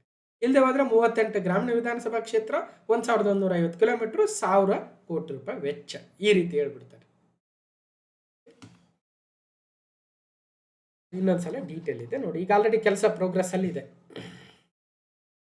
ಪ್ರಗತಿ ಪಥ ಯೋಜನೆಗೆ ಬರೋಣ. ಬರೀ ಕಲ್ಯಾಣ ಕರ್ನಾಟಕದ ಗ್ರಾಮೀಣ ವಿಧಾನಸಭಾ ಕ್ಷೇತ್ರಗಳಲ್ಲಿ ಮಾತ್ರ ರೂರಲ್ ರೋಡ್ಸ್ ಇದಾವೆ? ಇಲ್ವಲ್ಲ. ಹಾಗಾದ್ರೆ ಮತ್ತೆ ನಾನ್ HK ರೀಜನ್ ಅಲ್ಲಿ ಗ್ರಾಮೀಣ ಭಾಗದ ರಸ್ತೆ ಸಂಪರ್ಕ ಜಾಲವನ್ನು ವ್ಯವಸ್ಥಿತವಾಗಿ ಮತ್ತು ಗುಣಾತ್ಮಕವಾಗಿ ಅಭಿವೃದ್ಧಿಪಡಿಸಿ ಪ್ರಗತಿ ಪಥ ಯೋಜನೆಯನ್ನ ಬಾಹ್ಯ ನೆರವಿನೊಂದಿಗೆ 189 ಗ್ರಾಮೀಣ ವಿಧಾನಸಭಾ ಕ್ಷೇತ್ರಗಳಲ್ಲಿ ತಲಾ 50 ಕಿಲೋಮೀಟರ್ ಉದ್ದದ ರಸ್ತೆಗಳಂತೆ ಒಟ್ಟಾರೆಯಾಗಿ 7,110 ಕಿಲೋಮೀಟರ್ ಉದ್ದದ ರಸ್ತೆ ಸಂಪರ್ಕ ಜಾಲವನ್ನು 5,190 ಕೋಟಿ ರೂಪಾಯಿ ವೆಚ್ಚದಲ್ಲಿ ಅಭಿವೃದ್ಧಿಪಡಿಸಲು ಉದ್ದೇಶಿಸಲಾಗಿದೆ. ಅನುಮೋದನೆ ಕೂಡ ಆಗಿದೆ ಮತ್ತು ಈಗ ಆಲ್ರೆಡಿ ಕೆಲಸ ನಡೀತಾ ಇದೆ. ಯೋಜನೆಯಡಿ ನಿರ್ಮಿಸಿ 10 ವರ್ಷಗಳ ವಿನ್ಯಾಸದ ಅವಧಿಯನ್ನು ಪೂರ್ಣಗೊಳಿಸಲಾಗಿರುವ ರಸ್ತೆಗಳನ್ನು ಪ್ರಗತಿ ಪಥ ಯೋಜನೆಯಡಿ ಕೈಗೊಳ್ಳಲಾಗುವುದಂತ ಏನೇ ಎಕ್ಸ್ಟ್ರಾ ಮಾಹಿತಿ ಇದೆ ನೋಡೋಣ. KPSC ಎಕ್ಸಾಮ್ 9/1/2026 ಪಶು ವೈದ್ಯಾಧಿಕಾರಿ ವೆಟರ್ನರಿ ಆಫೀಸರ್ ಎಕ್ಸಾಮ್ ಅಲ್ಲಿ ಪ್ರಶ್ನೆ ಬಂದಿತ್ತು. ಏನಂತಿದೆ? ಪ್ರಗತಿ ಪಥ ಯೋಜನೆ is related to rural road development, ಗ್ರಾಮೀಣ ರಸ್ತೆ ಅಭಿವೃದ್ಧಿ ಯೋಜನೆ, class number 1022. Budget economic survey questions KS 2024 ರೀ ಎಕ್ಸಾಮ್ ಪೇಪರ್ 2 ಕ್ಲಾಸ್ ನಂಬರ್ 710. ಈ ಕೆಳಗಿನವುಗಳಿಗೆ ಒತ್ತು ನೀಡುವುದಕ್ಕಾಗಿ ಕರ್ನಾಟಕ ಸರ್ಕಾರವು ಪ್ರಗತಿ ಪಥ ಯೋಜನೆಗೆ ಚಾಲನೆ ನೀಡಿತು. ನೋಡಿ ಎಷ್ಟು ಸಲ ಬರ್ತಾ ಇದೆ. A and B ಎರಡು ಸರಿ ಇದೆ ಅಥವಾ ಏನಿದೆ ಆ ಕ್ವಶನ್ 710 ಅಲ್ಲಿ ಹೋಗಿ ನೋಡಿ. Scheme will cover total length of 10,000 kilometres covering all the constituencies of the state. ಇದೆ ಆ್ಯಕ್ಚುಲಿ ಬಿ ತಪ್ಪಾಗಬೇಕು. ಅದು ಏನು ಹೇಳಿದೀನಿ ನೋಡಿ ಕ್ಲಾಸ್ ನಂಬರ್ 710ದಲ್ಲಿ. Improve and develop the rural road network. ಪ್ರಗತಿ ಪಥ ಯೋಜನೆಯಡಿ 189 ಗ್ರಾಮೀಣ ವಿಧಾನಸಭಾ ಕ್ಷೇತ್ರಗಳಲ್ಲಿ ತಲಾ 50 ಕಿಲೋಮೀಟರ್ಗಳಂತೆ ಒಟ್ಟಾರೆ 9,450. ಈಗ ಆ್ಯಕ್ಚುಲಿ ಅಲ್ಲಿ ಏನು ಕೊಟ್ಟಿದ್ರು 7,100, ಅದು ಈಗ ಕೆಲಸ ನಡೀತಾ ಇರೋದಿರಬೇಕು. ಆಲ್ಮೋಸ್ಟ್ 10,000 ಕಿಲೋಮೀಟರ್ ಇದೆ, ನಿಯರ್ಲಿ 10,000. ಓವರ್ 10,000 ಅಂತ ತಪ್ಪಾಗುತ್ತೆ, ನಿಯರ್ಲಿ 10,000 ಅಂದರೆ ಸರಿ ಇದೆ. ಇನ್ನು ಕಲ್ಯಾಣ ಪಥ ಯೋಜನೆಯಡಿ 38 ಗ್ರಾಮೀಣ ವಿಧಾನಸಭಾ ಕ್ಷೇತ್ರಗಳು 1,150. ಇಲ್ಲಿ ಎಷ್ಟು ಗ್ರಾಮೀಣ ವಿಧಾನಸಭಾ ಕ್ಷೇತ್ರಗಳು? ಇಲ್ಲೆಷ್ಟು ಅಲ್ಲೆಷ್ಟು. ಅಲ್ಲಿ 189 ಪ್ರಗತಿ ಪಥ, ಇಲ್ಲಿ 38 ಕಲ್ಯಾಣ ಪಥ. ಅಲ್ಲಿ 9,450 ಪ್ರಗತಿ ಪಥ, 1,150 ಕಲ್ಯಾಣ ಪಥ. ಅಲ್ಲಿ 5,200 ಕೋಟಿ ರೂಪಾಯಿ ಟೋಟಲ್ ವೆಚ್ಚ, ಇಲ್ಲಿ 1,000 ಕೋಟಿ ರೂಪಾಯಿ ಟೋಟಲ್ ವೆಚ್ಚ. CTA ನಾನ್-HK ಎಕ್ಸಾಮ್ ಕರೆಂಟ್ ಅಫೇರ್ಸ್ ಪ್ರಶ್ನೆ. ಕೆಳಗಿನವುಗಳಲ್ಲಿ ಯಾವುದು ಗ್ರಾಮೀಣ ರಸ್ತೆಗಳ ಸುಧಾರಣೆ ಮತ್ತು ಅವುಗಳ ನಿರ್ವಹಣೆಗೆ ಕೆಲಸ ಮಾಡ್ತಾ ಇದೆ? ಅಗೇನ್ ಪ್ರಧಾನಮಂತ್ರಿ ಗ್ರಾಮ ಸಡಕ್ ಯೋಜನೆ, ಅಗೇನ್ ರೂರಲ್ ರೋಡ್ಸ್. ಮುಖ್ಯಮಂತ್ರಿ ಗ್ರಾಮೀಣ ರಸ್ತೆ ಅಭಿವೃದ್ಧಿ ಯೋಜನೆ, ಅಗೇನ್ ರೂರಲ್ ರೋಡ್ಸ್. ನಮ್ಮ ಗ್ರಾಮ ನಮ್ಮ ರಸ್ತೆ, ಅಗೇನ್ ಗ್ರಾಮೀಣ ರಸ್ತೆಗಳು. ನಮ್ಮ ಕೆರೆ ನಮ್ಮ ರಸ್ತೆ ಅನ್ನೋದಿಲ್ಲ. ಹಾಗಾಗಿ 1, 2, 3 ಸರಿ ಇದೆ. ಇದನ್ನು ನಾವು 2021ರ ಒಂದು ಕರೆಂಟ್ ಅಫೇರ್ಸ್ ಅಲ್ಲಿ ಮಾತಾಡಿದ್ವಿ. Karnataka rural road development agency ಅಂತಾನೆ ಒಂದು ಏಜೆನ್ಸಿ ಇದೆ. ಅವರು ಗ್ರಾಮೀಣ ರಸ್ತೆಗಳ ಅಭಿವೃದ್ಧಿಯನ್ನು ಮಾಡ್ತಾರೆ. ಕರ್ನಾಟಕ ಗ್ರಾಮೀಣ ರಸ್ತೆ ಅಭಿವೃದ್ಧಿ ಸಂಸ್ಥೆ ಗ್ರಾಮೀಣಾಭಿವೃದ್ಧಿ ಮತ್ತು ಪಂಚಾಯತ್ ರಾಜ್ ಇಲಾಖೆ ಅಡಿಯಲ್ಲಿ ಬರುತ್ತೆ. ಪ್ರಧಾನಮಂತ್ರಿ ಗ್ರಾಮ ಸಡಕ್ ಯೋಜನೆ, ನಮ್ಮ ಗ್ರಾಮ ನಮ್ಮ ರಸ್ತೆ ಯೋಜನೆ, ಇನ್ನೊಂದು ಸುಮಾರ್ಗ ಯೋಜನೆ ಅಂತಿತ್ತು, ಅದು ಇವಾಗಿಲ್ಲ, ಸುಮಾರ್ಗ ಅಂತ.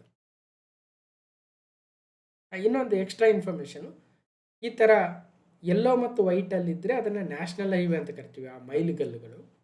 ಗ್ರೀನ್ ಮತ್ತು ವೈಟಲ್ಲಿದ್ದರೆ ಸ್ಟೇಟ್ ಹೈವೇಸ್ ಅಂತೆ. ಬ್ಲ್ಯಾಕ್ ಮತ್ತು ವೈಟಲ್ಲಿದ್ದರೆ ಡಿಸ್ಟ್ರಿಕ್ಟ್ ರೋಡ್ಸ್ ಅಂತೆ. ಆರೆಂಜ್ ವೈಟಲ್ಲಿದ್ದರೆ ರೂರಲ್ ರೋಡ್ಸ್. ಇನ್ನು ಬಜೆಟ್ 2025-16ನೇ ಬಜೆಟ್ ಸಿದ್ದರಾಮಯ್ಯನವ್ರದ್ದು ಪಾರ್ಟ್ 4ಅಲ್ಲಿ ಪ್ರಗತಿ ಪಥ ಮತ್ತು ಕಲ್ಯಾಣ ಪಥಗಳ ಬಗ್ಗೆ ಬಜೆಟ್ ಡಿಸ್ಕಷನ್ ಅಲ್ಲಿ ಮಾತಾಡಿದ್ವಿ.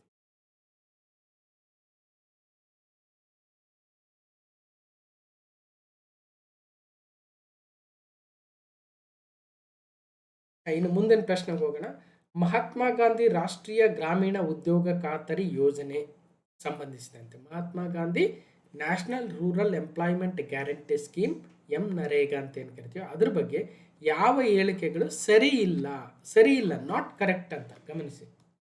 ಫಸ್ಟ್ ಒನ್, ಗ್ರಾಮೀಣ ಪ್ರದೇಶದ ಜನರ ಜೀವನೋಪಾಯದ ಭದ್ರತೆಗಾಗಿ ಪ್ರತಿ ಕುಟುಂಬಕ್ಕೆ 100 ದಿನಗಳ ಉದ್ಯೋಗ ಖಾತರಿ ಯೋಜನೆ. ಹೌದು, 100 ಡೇಸ್, ಇದು ಸರಿ ಇದೆ.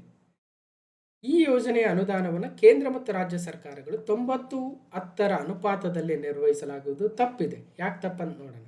ಕೂಲಿ ಮತ್ತು ಸಾಮಗ್ರಿಗಳ ಅನುಪಾತವನ್ನು 60-40 ಅನುಪಾತದಲ್ಲಿ ನಿರ್ವಹಿಸಲಾಗುವುದು ಸರಿ ಇದೆ. ಅಲ್ಲ, ಈವನ್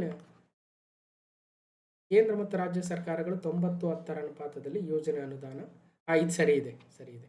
ಯಾಕಂತ ಈಗ ಒಂದು ಚೆಕ್ ಡ್ಯಾಮ್ ನಿರ್ಮಾಣ ಮಾಡಬೇಕು.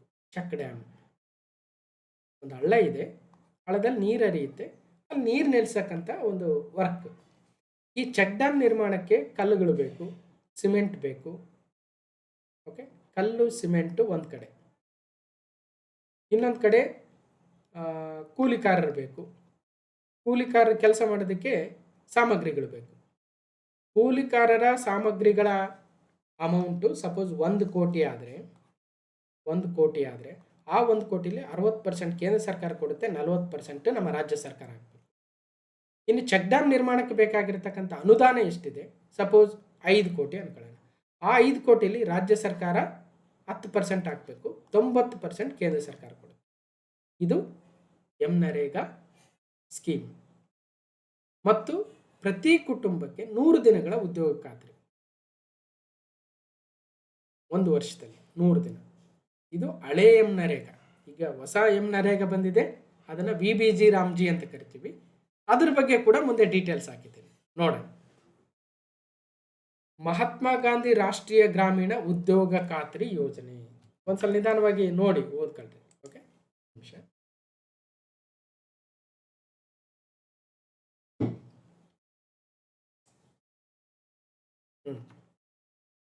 ಕೇಂದ್ರ ಪುರಸ್ಕೃತ ಯೋಜನೆಯಾದ ಮಹಾತ್ಮ ಗಾಂಧಿ ರಾಷ್ಟ್ರೀಯ ಗ್ರಾಮೀಣ ಉದ್ಯೋಗ ಖಾತ್ರಿ ಅಧಿನಿಯಮವು ಗ್ರಾಮೀಣ ಪ್ರದೇಶದ ಜನರ ಜೀವನೋಪಾಯದ ಭದ್ರತೆಯೊಂದಿಗೆ ಪ್ರತಿ ಕುಟುಂಬಕ್ಕೆ 100 ದಿನಗಳ ಉದ್ಯೋಗ ಖಾತ್ರಿ ಯೋಜನೆಯು ಎಲ್ಲ ಜಿಲ್ಲೆಗಳಲ್ಲಿಯೂ ಅನುಷ್ಠಾನಗೊಳಿಸಲಾಗ್ತಾ ಇದೆ.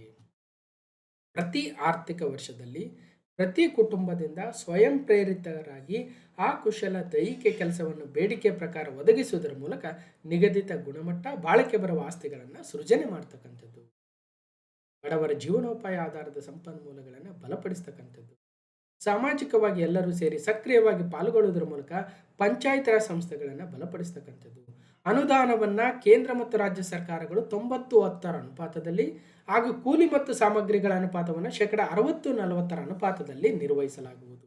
ಆ ಮೂಲಕ ಸಮಾಜದಲ್ಲಿ ಆಸ್ತಿಗಳನ್ನು ಸೃಜಿಸ್ತಕ್ಕಂಥದ್ದು. ಚೆಕ್ ಡ್ಯಾಮ್ಗಳು, ಕಾಲುವೆಗಳು, ಸೊ ಹೀಗೆ ಕೆರೆಗಳು ಕುಂಟೆಗಳನ್ನು ನಿರ್ಮಾಣ ಮಾಡಿ ಸಮಾಜಕ್ಕೆ ಆಸ್ತಿಯನ್ನು ಸೃಜಿಸಬೇಕು, ಜನಗಳಿಗೆ ಕೆಲಸನೂ ಕೊಡಬೇಕು ಮತ್ತು ಅವರಿಗೆ ತಮ್ಮದೇ ಒಂದು ಆಸ್ತಿಯನ್ನು ಮಾಡ್ತಾ ಇದ್ದೀವಿ ಅನ್ನೋ ಫೀಲ್ ಕೂಡ ಬರುತ್ತೆ. ಇಲ್ಲಿ ಪ್ರಮುಖವಾಗಿ ಈಗ ಹೊಸ VBG ರಾಮ್ಜಿ ಮತ್ತು ಹಳೆ ನರೇಗಾ ಮಧ್ಯದಲ್ಲಿರ್ತಕ್ಕಂಥ ವ್ಯತ್ಯಾಸಗಳನ್ನು ನಾವು ನೋಡ್ತಾ ಹೋದಾಗ, ಒಂದು 100 ದಿನ ಇದ್ದದ್ದು ಎಷ್ಟು ದಿನ ಆಯಿತು, ಕಡಿಮೆ ಆಯಿತು ಹೆಚ್ಚಾಯ್ತಾ ವರ್ಷದಲ್ಲಿ ಒಂದು ಕಡೆ. ಈ 90-10 ಅನುಪಾತದಲ್ಲಿ ಅನುದಾನದ ಶೇರ್ ಏನಿತ್ತು ಅದು ಏನಾಯಿತು, ಮತ್ತು ಕೂಲಿ ಮತ್ತು ಸಾಮಗ್ರಿಗಳ ಅನುಪಾತ 60-40ರಲ್ಲಿ ಏನಿತ್ತು ಅದೆಷ್ಟು ವ್ಯತ್ಯಾಸ ಆಯಿತು. ಇವೇ ಅಂಶಗಳು VBG ರಾಮ್ಜಿ ಮತ್ತು ನರೇಗಾದಲ್ಲಿರ್ತಕ್ಕಂಥ ಪ್ರಮುಖ ವ್ಯತ್ಯಾಸಗಳಾಗ್ತವೆ. ಮುಂದೆ ಹೇಳ್ತೀನಿ. 2025-26ಕ್ಕೆ 5,800 ಕೋಟಿ ರೂಪಾಯಿಗಳ ಅನುದಾನ ಕೂಲಿ ಅಂಶ ಸೇರಿದಂತೆ ನಿಗದಿಯಾಗಿದ್ದು, ಈಗ ಆಲ್ರೆಡಿ 3,404 ಕೋಟಿ ರೂಪಾಯಿಗಳು ಬಿಡುಗಡೆ ಆಗಿದೆ. ಕೆಲಸ ಮಾಡಿಸ್ತಾ ಇದೀವಿ, ಅದೆಲ್ಲ ಇರುತ್ತೆ. ಎಷ್ಟು ಕೋಟಿ ಅನ್ನೋದು ಬೇಕಾಗಿಲ್ಲ. ಇನ್ನು KSISF PSI ಕ್ವಶನ್ ಪೇಪರಲ್ಲಿ ನರೇಗಾ ಬಗ್ಗೆ ಏನು ಕೇಳಿದ್ರು ನೋಡಿ. Mahatma Gandhi national rural employment guarantee act NREGA it as A mandatory provision of social audit. ಸಾಮಾಜಿಕ ಲೆಕ್ಕ ಪರಿಶೋಧನೆ ಕಡ್ಡಾಯ ನಿಬಂಧನೆಯನ್ನು ಹೊಂದಿದೆ ಅಂದರೆ ಸರಿನಾ ತಪ್ಪ ನೋಡೋಣ. NREGA makes it compulsory that at least 1/3 of beneficiary should be women. ಅಂದರೆ ಆ ಫಲಾನುಭವಿಗಳೇನಿದ್ದಾರೆ ಅದರಲ್ಲಿ 1/3 ಫಲಾನುಭವಿಗಳು ಮಹಿಳೆಯರೇ ಆಗಿರ್ಬೇಕಂತಕ್ಕಂಥ ಕಡ್ಡಾಯ ರೂಲ್ಸ್ ಇದೆಯಾ ಅಂದರೆ ಎರಡೂ ಕೂಡ ಸರಿಯಾಗುತ್ತೆ. ಹೌದು, ನರೇಗಾದಲ್ಲಿ ಎಲ್ಲ ಕೆಲಸಗಳ ಸಾಮಾಜಿಕ ಲೆಕ್ಕ ಪರಿಶೋಧನೆ ಕಡ್ಡಾಯ ಮಾಡಿದರೆ ಮತ್ತು 1/3 ಫಲಾನುಭವಿಗಳು ಮಹಿಳೆಯರೇ ಇರಬೇಕು ಅಂತಕ್ಕಂಥ ರೂಲ್ಸ್ ಅನ್ನು ಕೂಡ ಕಡ್ಡಾಯ ಮಾಡಿದ್ದಾರೆ.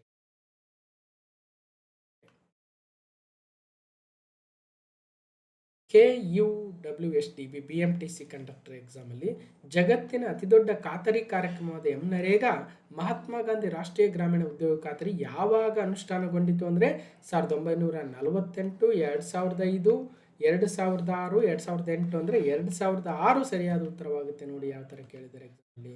Mahatma Gandhi national rural employment act passed in 23rd August 2005 but launched in 2nd February 2006 NREGA. ಒಟ್ಟಿನಲ್ಲಿ 100 ದಿನಗಳ ಕೆಲಸವನ್ನು ಕೊಡ್ತಕ್ಕಂಥ ಒಂದು ಉದ್ದೇಶ ಅದರಲ್ಲಿತ್ತು. ಇನ್ನು 708 ಹುದ್ದೆಗಳ STA GK ಪೇಪರಲ್ಲಿ ಕೂಡ ಕೇಳಿದ್ರು. VBG ರಾಮ್ಜಿ ಬಗ್ಗೆ ಕೇಳಿದ್ರು. ಯಾಕಂದರೆ ನರೇಗಾ ಹಳೇದಾಯಿತು, VBG ರಾಮ್ಜಿ ಹೊಸದು ಬಂತು, ಅದರ ವಿಸ್ತೃತ ರೂಪ ಕೇಳಿದ್ದಾರೆ ಸ್ಟಾರ್ಟಿಂಗಲ್ಲಿ. ಅದಾದಮೇಲೆ ಅವುಗಳ ಪಾಯಿಂಟ್ ವೈಸ್ ಕೇಳ್ತಾ ಹೋಗ್ತಾರೆ. VBG ರಾಮ್ಜಿ ಅಂದರೆ Viksit Bharat guarantee for Rozgar and Ajeevika mission Gramin. VBG Ramji ನಾವು ಡಿಸೆಂಬರ್ 2025 ಪಾರ್ಟ್ 5ಅಲ್ಲಿ ಕ್ಲಾಸ್ ನಂಬರ್ 1005 ಮಾತಾಡಿದ್ವಿ.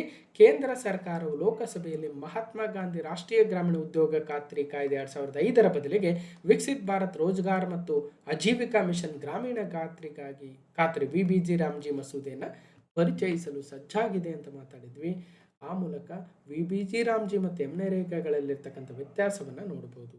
ರಾಜ್ಯಗಳಿಗೇನು 90% ಅನುದಾನ, 10% ಅನುದಾನ ಏನು ರೇಷಿಯೋ ಇತ್ತು ಅನುದಾನದಲ್ಲಿ, ಅದು 60-40ಗೆ ಇಳಿಸಿದ್ರು, ಗಮನಿಸಬೇಕು ಮೋಸ್ಟ್ಲಿ.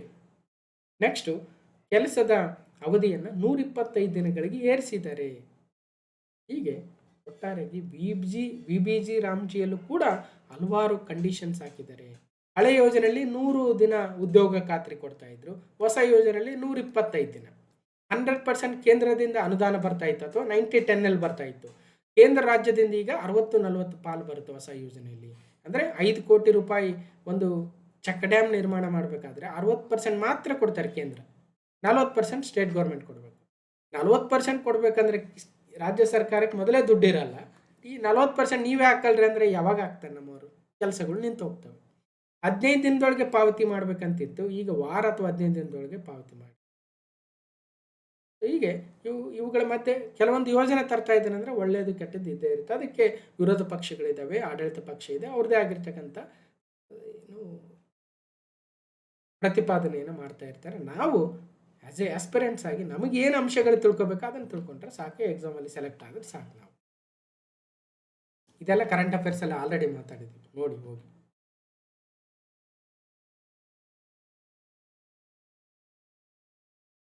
ಇನ್ನು ಮುಂದಿನ ಪ್ರಶ್ನೆ, ರಾಜೀವ್ ಗಾಂಧಿ ಪಂಚಾಯತ್ ರಾಜ್ ಫೆಲೋಶಿಪ್ ಇದಕ್ಕೆ ಸಂಬಂಧಿಸಿದಂತೆ ಕೆಳಗಿನ ಯಾವ ಹೇಳಿಕೆಗಳು ಸರಿಯಾಗಿವೆ?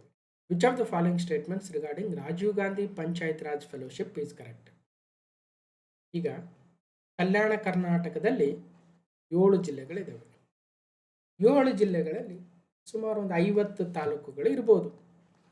ಆ 50 ತಾಲೂಕಲ್ಲಿ ಒಂದೊಂದು ತಾಲೂಕಲ್ಲಿ ಒಂದು 10ರಿಂದ 15, 20 ಗ್ರಾಮ ಪಂಚಾಯತ್ಗಳು ಇರ್ಬೋದು. ಆ ಗ್ರಾಮ ಪಂಚಾಯತ್ಗಳಲ್ಲಿ ಹಲವಾರು ಯೋಜನೆಗಳನ್ನು ಇವತ್ತು ರಾಜ್ಯ ಸರ್ಕಾರ ಜಾರಿಗೊಳಿಸ್ತಾ ಇದೆ. ಸಾಕಷ್ಟು ಯೋಜನೆಗಳು ಜಾರಿಯಾಗದೇ ಗ್ರಾಮ ಪಂಚಾಯತ್ಗಳ ಮುಖಾಂತರ ಗ್ರಾಮ ಸಭೆಗಳನ್ನು ನಡೆಸಬೇಕು, ಕ್ರಿಯಾ ಯೋಜನೆಗಳನ್ನು ತರಬೇಕು. ನಮ್ಮ ಗ್ರಾಮ ನಮ್ಮ ರಸ್ತೆ ಯೋಜನೆ ಇದ್ರೆ ಅದನ್ನ ಏನು ಮಾಡಬೇಕು, ಅಥವಾ ಕೊಳವೆ ಬಾವಿಗಳನ್ನು ತೋಡಿಸ್ತಕ್ಕಂಥ ಯೋಜನೆಗಳು ಇರ್ಬೋದು, ಅಥವಾ ಇನ್ಯಾವುದೋ ಕೆರೆಗಳನ್ನು ನಿರ್ಮಾಣ ಮಾಡ್ತಕ್ಕಂಥ ಯೋಜನೆ ಇರ್ಬೋದು, ಅಥವಾ ಸಾಫ್ಟ್ವೇರ್ ಇಲಾಖೆಗೆ ವಿಜ್ಞಾನ ತಂತ್ರಜ್ಞಾನ ಬಂದಾಗ ಪಂಚತಂತ್ರ ಸಾಫ್ಟ್ವೇರ್ ಅಂದ್ರೇನು, ಪಂಚಮಿತ್ರ ಅಂದ್ರೇನು, ಮೋಜಿನಿ ಅಂತಕ್ಕಂಥ ಸಾಫ್ಟ್ವೇರ್ ಏನು, ಅಥವಾ ಇನ್ಯಾವೋ ಈ ಸ್ವತ್ತು ಅಂತ ತಂದಿದ್ದಾರೆ ಈಗ. ಇವೆಲ್ಲವುಗಳನ್ನು ಪರಿಣಾಮಕಾರಿಯಾಗಿ ಇಂಪ್ಲಿಮೆಂಟ್ ಮಾಡೋದಕ್ಕೆ ಒಬ್ಬ ಎಜುಕೇಟೆಡ್ ವಿದ್ಯಾರ್ಥಿ, ಅಂದರೆ ತನ್ನ ವಿದ್ಯಾರ್ಥಿ ಜೀವನ ಮುಗಿಸ್ಕೊಂಡು ಕೆಲಸಕ್ಕಾಗಿ ಹುಡುಕ್ತಾ ಇರ್ತಕ್ಕಂಥ ಒಬ್ಬ ಆಸಕ್ತ ಯುವಕ ಬೇಕಾಗುತ್ತೆ. ಆತನಿಗೆ ಇವೆಲ್ಲವುಗಳನ್ನು ಸರಿಯಾಗಿ ಇಂಪ್ಲಿಮೆಂಟ್ ಮಾಡ್ತಾ ಇದ್ದಾರಾ ಇಲ್ವಾ, ಅವರಿಗೆ ಒಂದಷ್ಟು ಸಹಾಯವನ್ನು ಮಾಡೋದಕ್ಕೆ ಸುಮಾರು 10 ಗ್ರಾಮ ಪಂಚಾಯತ್ಗಳಿಗೆ ಒಬ್ಬ ಆಸಕ್ತ ಯುವಕನನ್ನು ಈ ಫೆಲೋಶಿಪ್ಪನ್ನು ನೀಡಿ ಆಯ್ಕೆ ಮಾಡಿ ಆತನಿಗೆ ಟ್ರೈನಿಂಗನ್ನು ಕೊಟ್ಟು ಸರಿಯಾಗಿ ಸರ್ಕಾರ, ಅಧಿಕಾರಿಗಳು ಮತ್ತು ಗ್ರಾಮ ಪಂಚಾಯಿತಿಗಳ ಮಧ್ಯೆ ಕೊಂಡಿಯ ರೀತಿಯಲ್ಲಿ ಕೆಲಸ ಮಾಡೋದಕ್ಕೆ ಒಬ್ಬ ಯುವಕನನ್ನು ಸೆಲೆಕ್ಟ್ ಮಾಡ್ತಾ ಇದ್ದಾರೆ. ಅದೇ ರಾಜೀವ್ ಗಾಂಧಿ ಪಂಚಾಯತ್ ರಾಜ್ ಫೆಲೋಶಿಪ್. ನಿಮ್ಮಲ್ಲಿ ಯಾರಾದರೂ ಇದ್ದರೆ ಸೇರ್ಕೊಳ್ಳಿ. ಅದು ಕಲ್ಯಾಣ ಕರ್ನಾಟಕ ಭಾಗದಲ್ಲಿ ಮಾತ್ರ. ಕಲ್ಯಾಣ ಕರ್ನಾಟಕ ಪ್ರದೇಶದ 7 ಜಿಲ್ಲೆಗಳಲ್ಲಿ ಫೆಲೋಶಿಪ್ಪನ್ನು ಜಾರಿಗೆ ತರಲಾಗಿದೆ. ಸರಿ ಇದೆ. ಫೆಲೋಗಳನ್ನು ತಾಲೂಕು ಮಟ್ಟದಲ್ಲಿ ಇರಿಸಲಾಗುತ್ತದೆ ಮತ್ತು ಸ್ಥಳೀಯ ಆಡಳಿತವನ್ನು ಬಲಪಡಿಸಲು ಸಹಾಯ ಮಾಡುತ್ತಾರೆ. ಫೆಲೋಶಿಪ್ ಅವಧಿ 3 ವರ್ಷಗಳು. ಫೆಲೋಗಳಿಗೆ ತಿಂಗಳಿಗೆ 50,000. ಇದು ತಪ್ಪಾಗಿದೆ. ಯಾಕಂದರೆ ಫೆಲೋಶಿಪ್ ಅವಧಿ ಮತ್ತು ಸ್ಟೈಫಂಡ್ ಬೇರೆ ಇದೆ, ಮುಂದೆ ಹೇಳ್ತೀನಿ. ರಾಜೀವ್ ಗಾಂಧಿ ಪಂಚಾಯತ್ ರಾಜ್ ಫೆಲೋಶಿಪ್ ಕಲ್ಯಾಣ ಕರ್ನಾಟಕ ಪ್ರದೇಶದ 7 ಜಿಲ್ಲೆಗಳಲ್ಲಿ ಸಾಮಾಜಿಕ ಆರ್ಥಿಕ ಅಸಮಾನತೆಗಳನ್ನು ನಿವಾರಿಸಲು ಮತ್ತು ಗ್ರಾಮ ಪಂಚಾಯತ್ಗಳ ಕಾರ್ಯನಿರ್ವಹಣೆಯನ್ನು ಸುಧಾರಿಸಲು ಗ್ರಾಮೀಣಾಭಿವೃದ್ಧಿ ಮತ್ತು ಪಂಚಾಯತ್ ರಾಜ್ ಇಲಾಖೆಯು ರಾಜೀವ್ ಗಾಂಧಿ ಪಂಚಾಯತ್ ರಾಜ್ ಫೆಲೋಶಿಪ್ ಕಾರ್ಯಕ್ರಮವನ್ನು ಜಾರಿಗೆ ತಂದಿದೆ. ಇದರ ಉದ್ದೇಶಗಳೇನು? ಸರ್ಕಾರದ ಪ್ರಮುಖ ಅಭಿವೃದ್ಧಿ ಕಾರ್ಯಕ್ರಮಗಳನ್ನು ಅನುಷ್ಠಾನಗೊಳಿಸುವಲ್ಲಿ ಸ್ಥಳೀಯ ಆಡಳಿತಕ್ಕೆ ಸಹಾಯ ಮಾಡಲು ಹೊಸ ದೃಷ್ಟಿಕೋನಗಳು, ಆಲೋಚನೆಗಳು, ಚಿಂತನೆಗಳನ್ನು ತರಲು ತಾಲೂಕುಗಳಿಗೆ, ಪ್ರತಿ ತಾಲೂಕಿಗೆ ಒಬ್ಬರು ವಿದ್ಯಾವಂತ, ತರಬೇತಿ ಪಡೆದ, ಪ್ರೇರಿತ ಯುವ ವೃತ್ತಿಪರರನ್ನು ಒದಗಿಸ್ತಕ್ಕಂಥದ್ದು. ಅವರು ಪ್ರದೇಶದಲ್ಲಿ ನಿರಂತರ ಸಾಮಾಜಿಕ ಆರ್ಥಿಕ ಸಮಸ್ಯೆಗಳನ್ನು ನಿಭಾಯಿಸಲು, ಸ್ಥಳೀಯ ಪ್ರಜಾಪ್ರಭುತ್ವವನ್ನು ಬಲಪಡಿಸಲು, ಸ್ಥಳೀಯ ಆಡಳಿತದಲ್ಲಿ ನಾಗರಿಕರ ಭಾಗವಹಿಸುವಿಕೆಯನ್ನು ಹೆಚ್ಚಿಸಲು ಈ ಒಬ್ಬ ಫೆಲೋ ಸಹಾಯವನ್ನು ಮಾಡ್ತಾನೆ. ಜಿಲ್ಲಾ, ತಾಲೂಕು, ಗ್ರಾಮ ಪಂಚಾಯತ್ ಮಟ್ಟದಲ್ಲಿ ಆಳವಾದ ಮುಳುಗುವಿಕೆಯ ಆಧಾರದ ಮೇಲೆ ಸ್ಥಳೀಯ ಆಡಳಿತ ಮತ್ತು ಉಪಕ್ರಮಗಳ ಅನುಷ್ಠಾನಕ್ಕೆ ಸಂಬಂಧಿಸಿದ ಕ್ಷೇತ್ರದ ಒಳನೋಟಗಳು, ಕಲಿಕೆಗಳನ್ನು ಒಟ್ಟುಗೂಡಿಸುವ, ಕಾರ್ಯನಿರ್ವಹಿಸಲು ಪ್ರವೀಣರಾಗಿರುವ ಯುವ ಸಾರ್ವಜನಿಕ ನೀತಿ ವೃತ್ತಿಪರರ ಗುಂಪನ್ನು ಅಭಿವೃದ್ಧಿಪಡಿಸಲಾಗುವುದು. ಒಬ್ಬ ಫೆಲೋವನ್ನು ತಾಲೂಕಾ ಮಟ್ಟದಲ್ಲಿ ಇರಿಸಲಾಗುತ್ತದೆ. ಫೆಲೋಶಿಪ್ ಕರ್ತವ್ಯಗಳನ್ನು ನಿರ್ವಹಿಸಲು 10 ಗ್ರಾಮ ಪಂಚಾಯಿತಿಗಳನ್ನು ಮೇಲ್ವಿಚಾರಣೆ ಮಾಡಲಾಗುತ್ತದೆ. ಫೆಲೋಗಳ ನಿಯಮಿತ ಮೇಲ್ವಿಚಾರಣೆ ಮತ್ತು ಫೆಲೋಶಿಪ್ನ ಪ್ರಗತಿಯನ್ನು ಕರ್ನಾಟಕ ರಾಜ್ಯ ಪಂಚಾಯತ್ ರಾಜ್ ಆಯುಕ್ತಾಲಯದಲ್ಲಿರುವ ಕಾರ್ಯಕ್ರಮ ನಿರ್ವಹಣಾ ಘಟಕದಿಂದ ಮಾಡಲಾಗುತ್ತದೆ. ಫೆಲೋಶಿಪ್ ಕಾರ್ಯಕ್ರಮ ಪ್ರಾರಂಭದಿಂದ 2 ವರ್ಷಗಳ ಅವಧಿಗಿರುತ್ತೆ ಮತ್ತು ಪ್ರತಿ ಫೆಲೋಗೆ ತಿಂಗಳಿಗೆ 60,000 ರೂಪಾಯಿ ಕೊಡ್ತಾರೆ ಸ್ಟೈಫಂಡು. ಜೊತೆಗೆ ತಿಂಗಳಿಗೆ ಗರಿಷ್ಠ 1,500 ರೂಪಾಯಿ ಪ್ರಯಾಣ ಭತ್ಯೆಯನ್ನು ಕೂಡ ಕೊಡ್ತಾರೆ. ಈ ಮತ್ತೀಗ 10 ಗ್ರಾಮ ಪಂಚಾಯತ್ ಓಡಾಡ್ಬೇಕಂದ್ರೆ 34 ಕಿಲೋಮೀಟರ್ ಆಗುತ್ತೆ ಅಲ್ವಾ. ಅಷ್ಟಕ್ಕೂ ವಾರಕ್ಕೆ ಒಂದ್ಸಲ ಅಂದರೂ ಕೂಡ ಅದಕ್ಕೆ ಪೆಟ್ರೋಲ್ ಖರ್ಚು ಬೇಕಾಗುತ್ತೆ. 1,500 ರೂಪಾಯಿ, ತಿಂಗಳಿಗೆ 60,000 ರೂಪಾಯಿ ಫೆಲೋಶಿಪ್ 2 ವರ್ಷದವರೆಗೆ ಇರುತ್ತೆ. ಇಲ್ಲಿ ನಾವು ಏನು ಕೊಟ್ಟಿದ್ದೀವಿ ಆ್ಯಕ್ಚುಲಿ ನೆನಪಿಡ್ಲಿ ಅನ್ನೋ ಉದ್ದೇಶಕ್ಕೆ ಇಲ್ಲಿ ತಪ್ಪು ಮಾಡಿದ್ದೀವಿ. 3 ವರ್ಷ ಅನ್ನೋದು ಆ್ಯಕ್ಚುಲಿ 2 ವರ್ಷ, 50,000 ಅನ್ನೋದು 60,000 ಬದಲಾವಣೆ ಮಾಡ್ಕೊಂಡ್ರಿ. ಸೊ ಕಳೆದ ವರ್ಷದ ಎಕನಾಮಿಕ್ ಸರ್ವೆ ನೋಡಿದ್ರು ಸ್ಟೇಟ್ಮೆಂಟಲ್ಲಿ ಏನು ಭಾಳ ಬದಲಾವಣೆ ಇರಲ್ಲ. ಏನಾದರೂ ಇಂಪ್ಲಿಮೆಂಟೇಷನಲ್ಲಿ ಅಥವಾ ಸ್ಕೀಮಲ್ಲಿ ಏನಾದರೂ ಬದಲಾವಣೆ ಆಗಿದ್ದರೆ ಚೇಂಜಸ್ ಇರುತ್ತೆ, ನೋಟ್ ಮಾಡ್ಕೊಳ್ರಿ. ಓಕೆ, ಪ್ರಸ್ತುತ 43 ತಾಲೂಕುಗಳಲ್ಲಿ ಪ್ರತಿಯೊಬ್ಬರೂ ತಮ್ಮ ನಿಯೋಜಿತ ಗ್ರಾಮ ಪಂಚಾಯತ್ಗಳಲ್ಲಿ ಫೆಲೋಶಿಪ್ ಕರ್ತವ್ಯಗಳನ್ನು ಸಕ್ರಿಯವಾಗಿ ಪೂರೈಸ್ತಾ ಇದ್ದಾರೆ. ಈಗ ಆಲ್ರೆಡಿ 43 ತಾಲೂಕುಗಳಲ್ಲಿ ಫೆಲೋಗಳನ್ನು ಆಯ್ಕೆ ಮಾಡ್ಕೊಂಡಿದ್ದಾರೆ, ಅವರು ಕೆಲಸ ಮಾಡ್ತಾ ಇದ್ದಾರೆ. ಇನ್ನು 8 ತಾಲೂಕುಗಳಿಗೆ ಆಯ್ಕೆ ಮಾಡಿ ಅವರಿಗೂ ತರಬೇತಿಯನ್ನು ಕೊಡ್ತೀವಿ ಅಂತ ಹೇಳ್ತಾ ಇದ್ದಾರೆ. ರಾಜೀವ್ ಗಾಂಧಿ ಪಂಚಾಯತ್ ರಾಜ್ ಫೆಲೋಶಿಪ್ ಏನಿದೆ ಈ ಕಾರ್ಯಕ್ರಮದ ಅಡಿಯಲ್ಲಿ ಕಲ್ಯಾಣ ಕರ್ನಾಟಕ ವಿಭಾಗದ ಬೀದರ್, ಕಲಬುರಗಿ, ಯಾದಗಿರಿ, ರಾಯಚೂರು, ಕೊಪ್ಪಳ, ಬಳ್ಳಾರಿ, ವಿಜಯನಗರ ಜಿಲ್ಲೆಗಳಲ್ಲಿ ಸ್ಥಳೀಯ ಆಡಳಿತವನ್ನು ಬಲಪಡಿಸುವ ಸಲುವಾಗಿ ಪ್ರತಿ ತಾಲೂಕಿಗೆ ಒಬ್ಬರಂತೆ 51 ಫೆಲೋಗಳನ್ನು ಮಾಸಿಕ 60,000 ಫೆಲೋಶಿಪ್ ಪಾವತಿ ಆಧಾರದಲ್ಲಿ 24 ತಿಂಗಳು ಅಂದರೆ 2 ವರ್ಷಗಳ ಅವಧಿಗೆ ಆಯ್ಕೆ ಮಾಡಲು ಈಗ ಆಲ್ರೆಡಿ ಆದೇಶ ಹೊರಡಿಸಲಾಗಿದೆ. ಈ 51 ಫೆಲೋಗಳೇನು ಆಯ್ಕೆ ಮಾಡಿಕೊಂಡಿರ್ತಾರೆ ಅವರಿಗೆ ಅಬ್ದುಲ್ ನಜೀರ್ ಸಾಬ್ ರಾಜ್ಯ ಗ್ರಾಮೀಣಾಭಿವೃದ್ಧಿ ಮತ್ತು ಪಂಚಾಯತ್ ರಾಜ್ ಸಂಸ್ಥೆ ಮೈಸೂರು ಇಲ್ಲಿ ತರಬೇತಿ ನೀಡಿ ಕಲ್ಯಾಣ ಕರ್ನಾಟಕದ ವಿಭಾಗದ ವಿವಿಧ ತಾಲೂಕುಗಳಿಗೆ ನಿಯೋಜನೆ ಮಾಡಲಾಗಿದೆ. ನೋಡಿ, ಇಂಥ ಒಂದು ಯೋಜನೆಗಳನ್ನು ತರಬೇಕು. ಒಬ್ಬ ಫೆಲೋ, ಒಳ್ಳೆ ಒಬ್ಬ ಯುವಕ ಏನಾದರೂ ಬದಲಾವಣೆ ಮಾಡಬೇಕಂತ ಅಂದ್ಕೊಂಡ್ರೆ 2 ವರ್ಷದಲ್ಲಿ ಸಾಕಷ್ಟು ಬದಲಾವಣೆಯನ್ನು ಮಾಡಿಬಿಡ್ಬೋದು ಆ ಗ್ರಾಮ ಪಂಚಾಯತ್ ಮಟ್ಟದಲ್ಲಿ. ಹೌದು, ಅಲ್ಲಿ ಆಯ್ಕೆ ಆಗಿರ್ತಕ್ಕಂಥ ಪ್ರತಿನಿಧಿಗಳು ಸ್ವಲ್ಪ ಅಷ್ಟಾಗಿ ಎಜುಕೇಷನಲ್ಲಿ ಮುಂದುವರೆದೇ ಇರ್ಬೋದು, ಅವರಿಗೆಲ್ಲ ಎಜುಕೇಟ್ ಮಾಡ್ಬೋದು. ಅಥವಾ ಪಂಚತಂತ್ರ, ಪಂಚಮಿತ್ರ, ಮೋಜಿನಿ, ಈ ಸ್ವತ್ತು ಇವೆಲ್ಲವುಗಳನ್ನು ಅವರೆಲ್ಲರಿಗೂ ಪರಿಚಯಿಸ್ತಕ್ಕಂಥದ್ದು, ಅಥವಾ ಗ್ರಾಮ ಭಾಗದಲ್ಲಿ ಗ್ರಾಮ ಸಭೆಗಳಲ್ಲಿ ಪರಿಚಯಿಸ್ತಕ್ಕಂಥದ್ದು, ಅವುಗಳ ಯುಟಿಲೈಸೇಷನ್ ಹೇಗೆ ಮಾಡ್ಕೋಬೇಕು, ಈ ಸ್ವತ್ತಿನಿಂದ ಏನು ಯೂಸ್ ಆಗ್ತಾ ಇದೆ, ಸರ್ಕಾರಕ್ಕೆ ಏನು ಲಾಭ, ಜನಗಳಿಗೆ ಏನು ಲಾಭ, ಅವೆಲ್ಲವನ್ನು ಕೂಡ ಮನಮುಟ್ಟುವಂತೆ ತಲುಪಿಸ್ತಕ್ಕಂಥ ಒಂದು ಕೆಲಸವನ್ನು ಫೆಲೋಗಳು ಮಾಡಿದಷ್ಟು ನಮ್ಮ ರಾಜ್ಯ ಅಥವಾ ದೇಶ ಮುಂದುವರೆದಕ್ಕೆ ಗ್ರಾಮೀಣ ಭಾಗದಲ್ಲಿ ಯೋಜನೆಗಳು ಸರಿಯಾಗಿ ಅನುಷ್ಠಾನ ಆಗೋದ್ರಲ್ಲಿ ಸಹಾಯವನ್ನು ಮಾಡಬಹುದು. ರಾಜೀವ್ ಗಾಂಧಿ ಪಂಚಾಯತ್ ರಾಜ್ ಫೆಲೋಶಿಪ್ ಫೆಲೋಗಳ ಪಾತ್ರ, ಜವಾಬ್ದಾರಿ ಏನಿದೆ? ರಾಜ್ಯ ಸರ್ಕಾರ ಮತ್ತು ಕೇಂದ್ರ ಸರ್ಕಾರದ ಮಹತ್ವಾಕಾಂಕ್ಷಿ ಯೋಜನೆಗಳಾಗಿರ್ತಕ್ಕಂಥ ಘನತ್ಯಾಜ್ಯ ವಿಲೇವಾರಿ, ಕೂಸಿನ ಮನೆ, ಅರಿವು ಕೇಂದ್ರ, ನರೇಗಾ, ICDS ನಂತ ಅಭಿವೃದ್ಧಿ ಯೋಜನೆಗಳ ಅಧ್ಯಯನ ಕೈಗೊಳ್ಳುವುದು ಮತ್ತು ಅನುಷ್ಠಾನದಲ್ಲಿ ನೆರವಾಗ್ತಕ್ಕಂಥದ್ದು. ಗ್ರಾಮ ಪಂಚಾಯಿತಿ ಮತ್ತು ಅವುಗಳ ವಾರ್ಷಿಕ ಕ್ರಿಯಾ ಯೋಜನೆ ತಯಾರಿಕೆಯಲ್ಲಿ ಗ್ರಾಮ ಸಭೆಗಳ ಮೂಲಕ ನಾಗರಿಕರ ಭಾಗವಹಿಸುವಿಕೆ, ಪರಿಶಿಷ್ಟ ಜಾತಿ ಪಂಗಡ, ಕಡುಬಡವರು, ವಿಶೇಷಚೇತನರು, ಮಹಿಳೆಯರು, ಮಕ್ಕಳು ಮತ್ತು ಹಿರಿಯ ನಾಗರಿಕರ ಸ್ಥಿತಿಗಳ ಬಗ್ಗೆ ಅಧ್ಯಯನ ಮಾಡಿ ಸರ್ಕಾರಕ್ಕೆ ವರದಿಯನ್ನು ಕೊಡಬಹುದು, ಅಧಿಕಾರಿಗಳಿಗೆ ಹೇಳ್ಬೋದು. ಓಕೆ, ಭಾಳ ಚೆನ್ನಾಗಿದೆ. ಯಾರಾದರೂ ಈಗ ಆಲ್ರೆಡಿ ಇದ್ರೂ ಇರ್ಬೋದು, ನಿಮ್ಮಲ್ಲಿ ಯಾರಾದರೂ ಈ ಒಂದು ಫೆಲೋಶಿಪ್ಗೆ ಸೇರಿರ್ಬೋದು. 25/1/2026 K708 ಹುದ್ದೆಗಳ ಗ್ರೂಪ್ C STA ನಾನ್-HK GK ಪೇಪರಲ್ಲಿ 50ನೇ ಪ್ರಶ್ನೆ ಇತ್ತು. ಅಬ್ದುಲ್ ನಜೀರ್ ಸಾಬ್ ರಾಜ್ಯ ಗ್ರಾಮೀಣಾಭಿವೃದ್ಧಿ ಪಂಚಾಯತ್ ರಾಜ್ ಸಂಸ್ಥೆ ಇರ್ತಕ್ಕಂಥ ಸ್ಥಳ ಯಾವುದು ಅಂದರೆ ಮೈಸೂರು. ಇಲ್ಲೇ ಅವರಿಗೆ ಟ್ರೈನಿಂಗನ್ನು ಕೊಡ್ತಾ ಇದ್ದಾರೆ, ಗಮನಿಸಬೇಕು ಫೆಲೋಗಳಿಗೆ.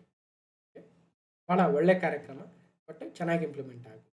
So RTO motor vehicle inspector 837ನೇ ತರಗತಿಯಲ್ಲಿ which section of the Karnataka panchayat raj act 1993 provides for the preparation of development plan by the gram panchayat, taluk panchayat, ಜಿಲ್ಲಾ ಪಂಚಾಯತ್ ಅಂದರೆ ಸೆಕ್ಷನ್ 309 ಆ್ಯಂಡ್ 310 ಅಂತೆ. 309ನಲ್ಲಿ ಈ ಕ್ರಿಯಾ ಯೋಜನೆಗಳನ್ನು ಮಾಡೋದಕ್ಕೆ ಅನುಕೂಲವನ್ನು ಮಾಡಿಕೊಡ್ತಾ ಇದ್ದಾರೆ. ನಾವು ಇದನ್ನು ಗ್ರಾಮ ಪಂಚಾಯತ್ಗಳ ಬಗ್ಗೆ ಸಂದರ್ಭದಲ್ಲಿ ಮಾತಾಡೋಣ. ಓಕೆ, ನಾವು ಪಂಚಾಯತ್ ರಾಜ್ ಬಗ್ಗೆ ಗ್ರೂಪ್ C ಸಿಲೆಬಸ್ಸಲ್ಲಿ ಒಂದ್ಸಲ ಡಿಸ್ಕಷನ್ ಮಾಡಬೇಕಾಗಿದೆ. ಮುಂದಿನ ಪ್ರಶ್ನೆ, ಕ್ವಶನ್ ನಂಬರ್ 13. ಕರ್ನಾಟಕ ಸರ್ಕಾರವು ಡ್ಯಾಶ್ರಿಂದ ಎಲ್ಲ ಆಸ್ತಿ ನೋಂದಣಿಗಳಿಗೆ ಈ ಖಾತಾವನ್ನು ಕಡ್ಡಾಯಗೊಳಿಸಿದೆ. Government of Karnataka has mandated E khata for all property registration starting from 2024 October. E Swathu 2.0. ಗ್ರಾಮೀಣಾಭಿವೃದ್ಧಿ ಮತ್ತು ಪಂಚಾಯತ್ ರಾಜ್ ಇಲಾಖೆಯು ಗ್ರಾಮ ಪಂಚಾಯತಿಗಳ ಸುಮಾರು 1.5 ಕೋಟಿ ಆಸ್ತಿ ದಾಖಲೆಗಳೇನಿದ್ದಾವೆ ಅದನ್ನು ನಿರ್ವಹಿಸ್ತಾ ಇದೆ. ಇವುಗಳನ್ನು ಸಾಂಪ್ರದಾಯಿಕವಾಗಿ ಗ್ರಾಮ ಪಂಚಾಯತ್ ಮಟ್ಟದಲ್ಲಿ ಹಸ್ತಚಾಲಿತ ನೋಂದಣಿಗಳಲ್ಲಿ ನಿರ್ವಹಿಸಲಾಗ್ತಾ ಇತ್ತು. ಅಂದರೆ ಡಿಜಿಟಲೈಸೇಷನ್ ಇರಲಿಲ್ಲ. ಖಾತಾ ಸಂಬಂಧಿತ ಸೇವೆಗಳನ್ನು ಪಡೆಯಲು ನಾಗರಿಕರು ಈ ಹಿಂದೆ ಗ್ರಾಮ ಪಂಚಾಯತಿ ಕಚೇರಿಗಳಿಗೆ ಭೌತಿಕವಾಗಿ ಭೇಟಿ ನೀಡಬೇಕಾಗ್ತಾ ಇತ್ತು, ಫಿಸಿಕಲಿ ಹೋಗಬೇಕಾಗಿತ್ತು.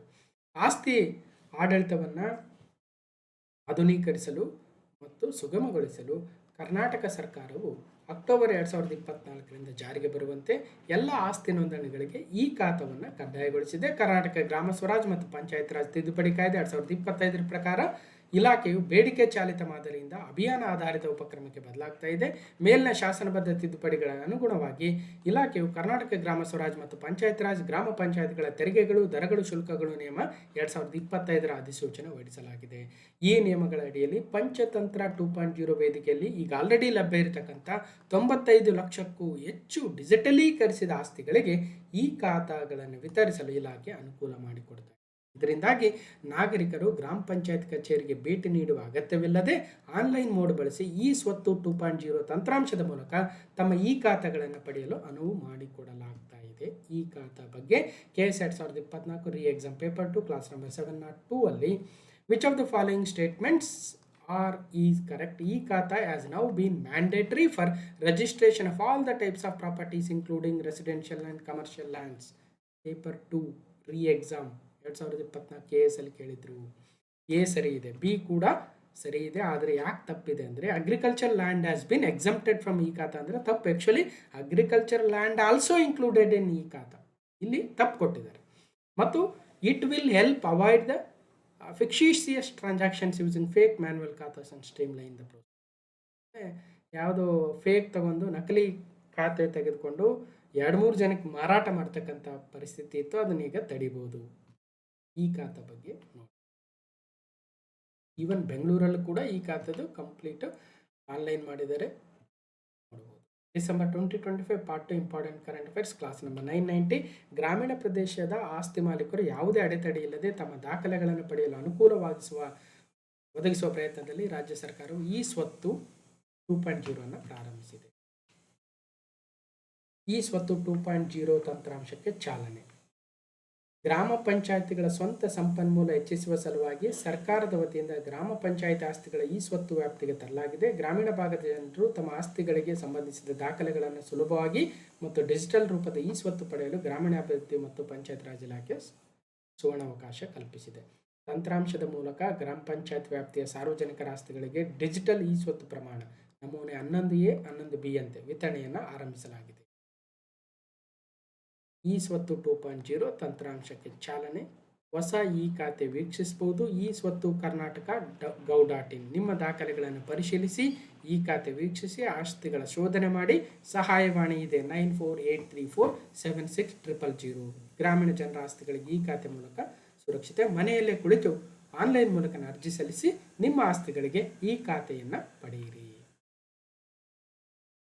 ಇನ್ನು ಕರ್ನಾಟಕ ಗ್ರಾಮ ಪಂಚಾಯಿತಿಗಳಲ್ಲಿ ಈ ಆಡಳಿತ ಉಪಕ್ರಮಗಳ ಬಗ್ಗೆ ಈ ಕೆಳಗಿನ ಯಾವ ಹೇಳಿಕೆಗಳು? ಈಗ ನೋಡಿ, ನಮ್ಮ ಗ್ರಾಮ ಪಂಚಾಯಿತಿಗಳ ಈ ಗವರ್ನೆನ್ಸ್ ಇನಿಷಿಯೇಟಿವ್ಗಳನ್ನು ಅಳವಡಿಸ್ಕೊಳ್ತಾ ಇದ್ದೇವೆ. ಅದ್ರ ಬಗ್ಗೆ ಒಂದಷ್ಟು ಹೇಳಿಕೆಗಳು. ಗ್ರಾಮ ಪಂಚಾಯಿತಿಗಳಲ್ಲಿ ಆಸ್ತಿ ತೆರಿಗೆಯನ್ನು ಫೋನ್ಪೇ, ಗೂಗಲ್ ಪೇ, ಪೇಟಿಎಂ ಮೂಲಕ ಪಾವತಿಸಬಹುದು ಅಂತ ಆಸ್ತಿ ತೆರಿಗೆ ಮತ್ತು ಅಟಲ್ಜಿ ಜನಸ್ನೇಹಿ ಕೇಂದ್ರಗಳು, ಆದಾಯ ಮತ್ತು ಜಾತಿ ಪ್ರಮಾಣ ಪತ್ರಗಳು ಸೇರಿದಂತೆ 44 ಸೇವೆಗಳನ್ನು ಒದಗಿಸ್ತಾ ಇದ್ದೇವೆ. ನಾಡಾ ಕಚೇರಿಗಳು ಪಂಚತಂತ್ರ 2.0ದಲ್ಲಿರುವ ಮೀಟಿಂಗ್ ಮ್ಯಾನೇಜ್ಮೆಂಟ್ ಮಾಡ್ಯೂಲನ್ನು ಕೇವಲ ವಾರ್ಡ್ ಸಭೆಗಳನ್ನು ಆಯೋಜಿಸಲು ಮಾತ್ರ ಬಳಸಲಾಗುತ್ತಾ? ಇಲ್ಲ, 1-2 ಸರಿ. ಮೂರನೇದು ಯಾಕೆ ತಪ್ಪು ಅಂದರೆ ಪಂಚತಂತ್ರದಲ್ಲಿ ಹಲವಾರು ಮಾಡ್ಯೂಲ್ಗಳಿದ್ದಾವೆ. ಇಡೀ ನಿಮ್ಮ ಗ್ರಾಮ ಪಂಚಾಯಿತಿಯ ಸದಸ್ಯರು ಯಾರಂತ ನೋಡ್ಬೋದು. ನಿಮ್ಮ ಊರಲ್ಲಿ ಎಷ್ಟು ಕೆರೆಗಳಿದ್ದಾವೆ, ಏನು ವಿಚಾರ, ಎಷ್ಟು ಬಜೆಟ್ ಇದೆ, ಕ್ರಿಯಾಯೋಜನೆ ಎಲ್ಲವನ್ನ ಪಂಚತಂತ್ರ 2.0ದಲ್ಲಿ ನೋಡ್ಬೋದು. ನೋಡಿ, ಯಾರಾದರೂ ಆಸಕ್ತಿ ಇದ್ರೆ. ಈ ಆಡಳಿತ ಭೂಮಾಪನ, ಕಂದಾಯ ವ್ಯವಸ್ಥೆ ಮತ್ತು ಭೂ ದಾಖಲೆಗಳ ಇಲಾಖೆಯ ಮೋಜಿನಿ ವ್ಯವಸ್ಥೆಯಡಿ ಇರುವ 11 ಈ ನಕ್ಷೆ ಮತ್ತು ಜಮೀನಿನ ತತ್ಕಾಲ ಪೋಡಿಗಾಗಿ ಅರ್ಜಿ, ಭೂ ಪರಿವರ್ತನೆಗಾಗಿ ಅರ್ಜಿ, ಹದ್ದುಬಸ್ತಿಗಾಗಿ ಅರ್ಜಿ ಸಲ್ಲಿಸಲು ಗ್ರಾಮ ಪಂಚಾಯತ್ಗಳ ಬಾಪೂಜಿ ಸೇವಾ ಕೇಂದ್ರಗಳಲ್ಲಿ ಅವಕಾಶ ನೀಡಲಾಗಿದೆ. ಮೋಜಿನಿ ಸಾಫ್ಟ್ವೇರ್ ಎಕ್ಸಾಮಲ್ಲಿ ಪ್ರಶ್ನೆ ಬಂದಿತ್ತು. ಮತ್ತು ನಮ್ಮ role of science and technology ಅಂತ 4 ವಿಡಿಯೋ ಏನು ಹೇಳಿದೆ ಅದನ್ನು ನೋಡಿ, ಅಲ್ಲಿ ಇನ್ನೂ ಜಾಸ್ತಿನೇ ಮಾತಾಡಿದ್ದೀವಿ. ಗ್ರಾಮ ಪಂಚಾಯತ್ಗಳಲ್ಲಿ ಡಿಜಿಟಲ್ ಪಾವತಿಗಳ ಉತ್ತೇಜನೆ. ಆ 4 ವಿಡಿಯೋಗಳಲ್ಲಿ ಏನಂದರೆ, ಇಲ್ಲಿ ನಾವು ಬರೀ ಪಂಚಾಯತ್ ರಾಜ್ ಇಲಾಖೆದು ಮಾತ್ರ, ಗ್ರಾಮೀಣಾಭಿವೃದ್ಧಿ ಮತ್ತು ಪಂಚಾಯತ್ ರಾಜ್ ಇಲಾಖೆ ಸಾಫ್ಟ್ವೇರ್ಗಳ ಬಗ್ಗೆ ಮಾತಾಡ್ತಾ ಇದ್ದೀವಿ. ಅಲ್ಲಿ ಕಂದಾಯ ಇಲಾಖೆದು ಅಥವಾ ಅರಣ್ಯ ಇಲಾಖೆದು ಯಾವ್ಯಾವ ಇದಾವೆ rules of science and technology ಎಲ್ಲ ಮಾತಾಡಿದ್ದೀವಿ. ಗ್ರಾಮ ಪಂಚಾಯತ್ಗಳಲ್ಲಿ ಡಿಜಿಟಲ್ ಪಾವತಿಗಳಿಗೆ ಫೋನ್ಪೇ, ಗೂಗಲ್ ಪೇ, ಪೇಟಿಎಂ ನೋಡಿ, ಇಡೀ ದೇಶದಲ್ಲೇ ಪ್ರಪ್ರಥಮ ಬಾರಿಗೆ ಗ್ರಾಮ ಪಂಚಾಯತ್ಗಳ ಆಸ್ತಿ ತೆರಿಗೆಯನ್ನು ಈ UPI ಮುಖಾಂತರ ಪೇ ಮಾಡ್ಬೋದು. ಜೊತೆಗೆ ಅಟಲ್ಜಿ ಜನಸ್ನೇಹಿ ಕೇಂದ್ರಗಳು, ನಾಡಾ ಕಚೇರಿ ಅಂತ ಏನು ಕರಿತೀವಿ, ಅಲ್ಲಿ ಈ ಕ್ಯಾಸ್ಟ್ ಸರ್ಟಿಫಿಕೇಟ್, ಇನ್ಕಮ್ ಸರ್ಟಿಫಿಕೇಟ್ ಸೇರಿದಂತೆ ಒಟ್ಟು 44 ಸೇವೆಗಳಿಗೆ ಅರ್ಜಿಯನ್ನು ಸಲ್ಲಿಸಿ ಈ ಸೇವೆಗಳನ್ನು ಪಡೆಯಬಹುದು.